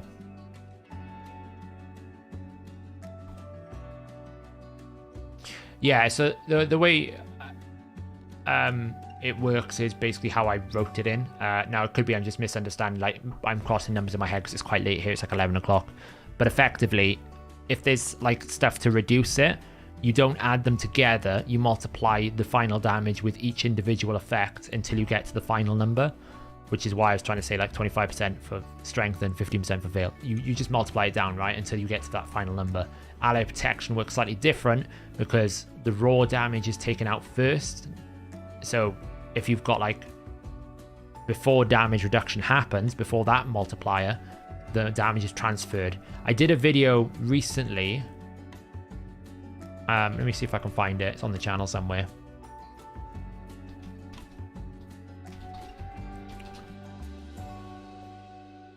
Yeah, here you go. If you want to know in more detail, watch that. That video basically breaks down the way that the damage flow works for damage reduction in total. So that should be... I think we're on the same page, but that should break it down in more detail. Did I get anything good from pumpkins? Yes, I was going to show people who came in late. It was all the top left corner. If I just kept clicking the top left corner, I would have got like a triple epic here. But I did get an epic book out of it. Out of like, what is this? 1, 2, 3, 4, 5, 6, 7, 8, 9, 10, 11, 12, 13, 14, 15, 16, 17, 18 pumpkins. Not too bad. I didn't really go hard for it either. I upgraded a few pieces. I did the Ice Golem tournament for the epic book. You know, I didn't really go too hard for it, so.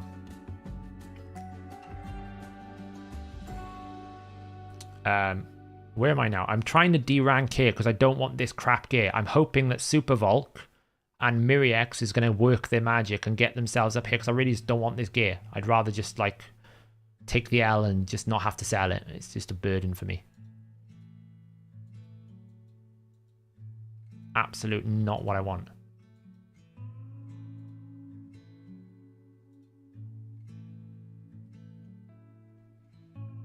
Oh, one thing I'm going to be doing as content as well, out of interest, is we are going to be making a 6-star boltsmith.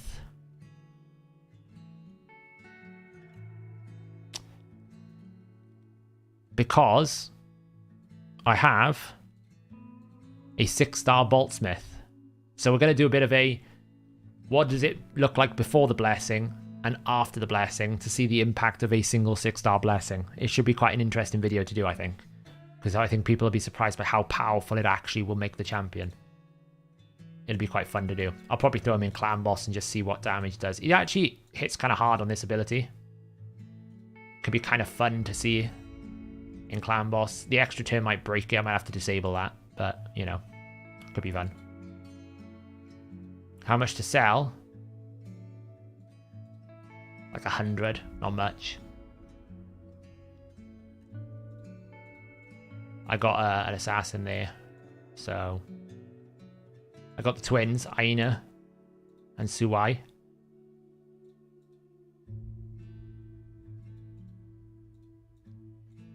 So, no. I think it's fun content-wise, just to see how the difference is. I think it'd be interesting. I think people will be surprised just by how much extra damage just the blessing alone will do. I think blessings are greater than anything else in the game right now. I think it's just so much power it gives you. So much. Have you explained which blessings are good for Cold Heart Spider if you're already reaching 10% maximum HP? Nothing. Phantom Touch. Swagger. If in doubt, Phantom Touch. If you ever, when it comes to rare champions and epic champions, if there's ever a question in doubt of what should I pick, it's probably going to be Phantom Touch, because it's just access to raw damage, excess on top.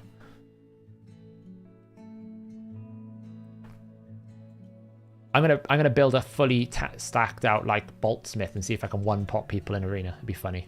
It'd be hilarious. Have you got a team for the special Orc Dragon tournament? Yes, I have. Here is my team. Stage 16. We did it earlier on stream.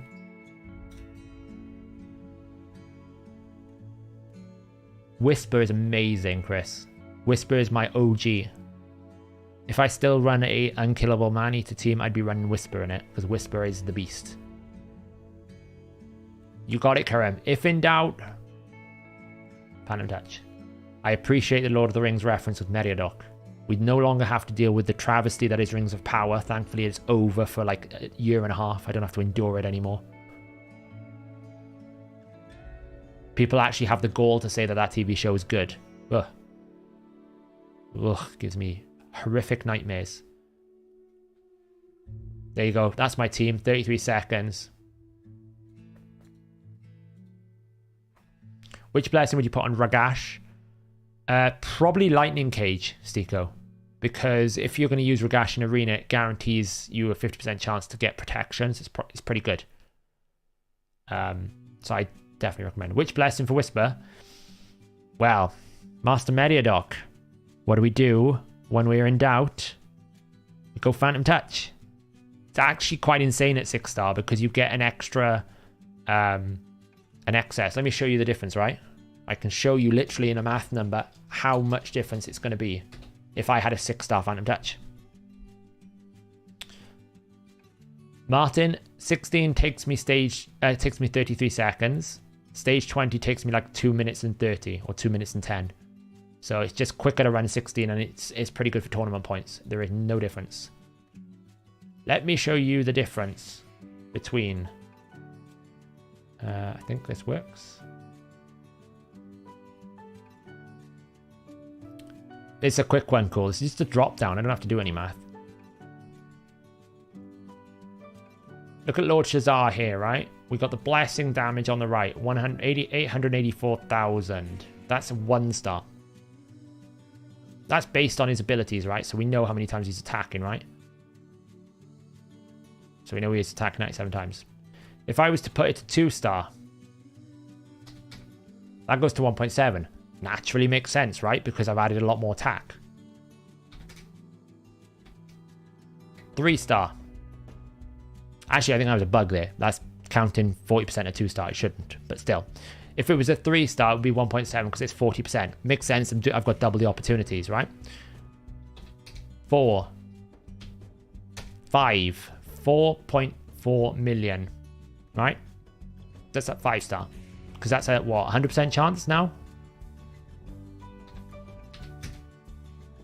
5.9 million. So 6-star almost gives it 50% boost. Now, if I was to run Phantom Touch on Jintoro, he's actually not far from beating Brimstone at 6-star. It's like, it's really close. It's almost on par. A 6-star Jintoro would probably be better to run Phantom Touch than Brimstone. Because it's just so much stronger.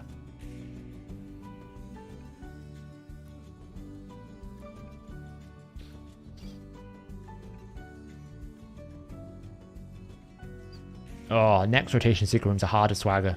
At least it's not rotation 3 though. I just got Relic Keeper from the Fusion. Is it worth keeping Valor in my arena team? Night Rare, should I use him? You probably will outscale him pretty quickly with the volume of epics you get now. I wouldn't get rid of him, but I wouldn't use him or focus anytime. If we're in doubt on a defensive epic, is it still Phantom Touch? It depends on the content area then, Hawkeye. If you're in Clan Boss, yes, because even a little bit of attack is more damage than no attack at all. There isn't really any defensive-based nuke damage. It just depends if you want to go more an index into support stats or like some effects, like say like you want a bit of accuracy. Depends if it's legendary. Obviously, if it's legendary, you're looking at other things as well. Maybe you pick that Brimstone instead because you know you're not going to get as much Phantom Touch. But it generally doesn't really matter because I think Phantom Touch is just so strong. Whisper's amazing. Whisper is a boss killer. You'd be surprised. You put Relentless and Whisper and she will rip things to pieces. Got to remember that A2 is 100% ignore defense. I used it over Faceless in Night Revs. It's so strong. Yes, it does, Armin. It counts as an extra hit. Yeah, essences. I got really lucky over the weekend. I got a ton of essence from Void. I don't know why, but I did. So I'm sitting, like, I got like... I spent 20 to get Riho, so I would be at 51 right now, and I was at like 17 before Sunday, and I got like 20 of this stuff. I don't know what happened, I just got really lucky. But it's like, you need 300 of the tier 2, it's just so much. It's going to take me like an age to get anywhere close to it. Because we can't even sell these. Like, if we had an option that we could sell these either for coins or essence, that wouldn't be so bad. But there's no way to acquire these essences other than a 12% chance from a twins battle. So low. So low. So for my 3-star Turvold, Phantom Touch, depends on how many times you're attacking, Stephen. That's the key. Jintoro does it because he's attacking 3 times. He's 3-1 rotation. So therefore, he's getting more attacks. Phantom Touch is all about frequency. So if you're not getting more than 2-1, you'll probably find Brimstone still beats it, unless you're running extremely high attack. But generally, you need to be running around about 5,300 attack, 5,400 attack on a 3-1 to beat Brimstone.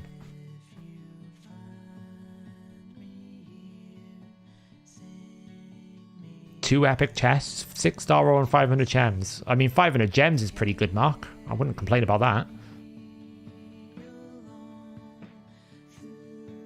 Yeah, Stefan, the key to these tournaments is not running stage 20. The key to these tournaments is you run stage 16. They always have the points on the right-hand side lower, and stage 16 is not that far from stage 20. I know you lose a bit of gear frequency, but to be honest, it's dragons. It's not like super, super high. And it's clan versus clan, so I'm looking to basically blast this out in the morning, get it done and over with, then move on. I don't really want to do any more than I have to, the bare minimum. And that's only if the rewards on the side are going to be good. I 6-starred and or Greybeard Gnarlhorn during the last champion training. Yeah, that's it. That's what I don't like about this. It's like one person can walk away with like a legendary book, one person walks away with like a 20 multi-battles. But yeah, so if you're at 6,000, like I can do the basic rough math for you now, right? Because my Lord Shazar was running at 2-1. So if he's at 6,000 attack, running at 2-1, then a 3-star Phantom Touch should do about 1.9 million. It's not going to be a lot. It only becomes better when you get to 6-star. So Brimstone is probably still better, but if you get to a 6-star Turvold, then you can start having the conversations, because to be honest, a 1-star to a 6-star Brimstone is irrelevant. And the other thing that you will gain is obviously more damage from the 6-star, because you will gain 25% crit damage and attack from Brimstone, from Phantom Touch, which you don't get on Brimstone. So it varies, basically. It's all about what awakening level. The higher the awakening level, the more flexibility you have in your build. Yeah, I think Dragon 16 is the way you... Stage 16 is the way you do these special tournaments. Because you need less points, so it's quicker, and it's much faster to get to the waves, and the boss dies quicker. You don't have any enemy max HP problems. That is the tip for these tournaments. If you ever see them, stage 16 is the way to do it. Unless it's Spider, then it's stage 10. Stage 10 is way better, because of the weird bug. Anyway, guys, it is like 20 past 11 here, so I need to go eat, get some food, and chill out. It was cool hanging out with everyone. We did a bit of a variety stream tonight. We built the Orc team, we pulled some pumpkins, and we did a Hydra. Probably I'll be back streaming Thursday. Monday and Thursday is probably the pattern I'm doing. Thursday, we might be doing some team building.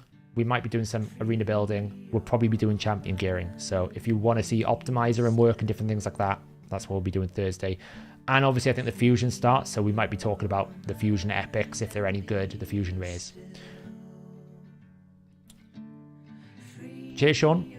Thanks for hanging out. So yeah, I'll catch you Thursday if you are around. But until then, I'll have a good night. Cheers, guys.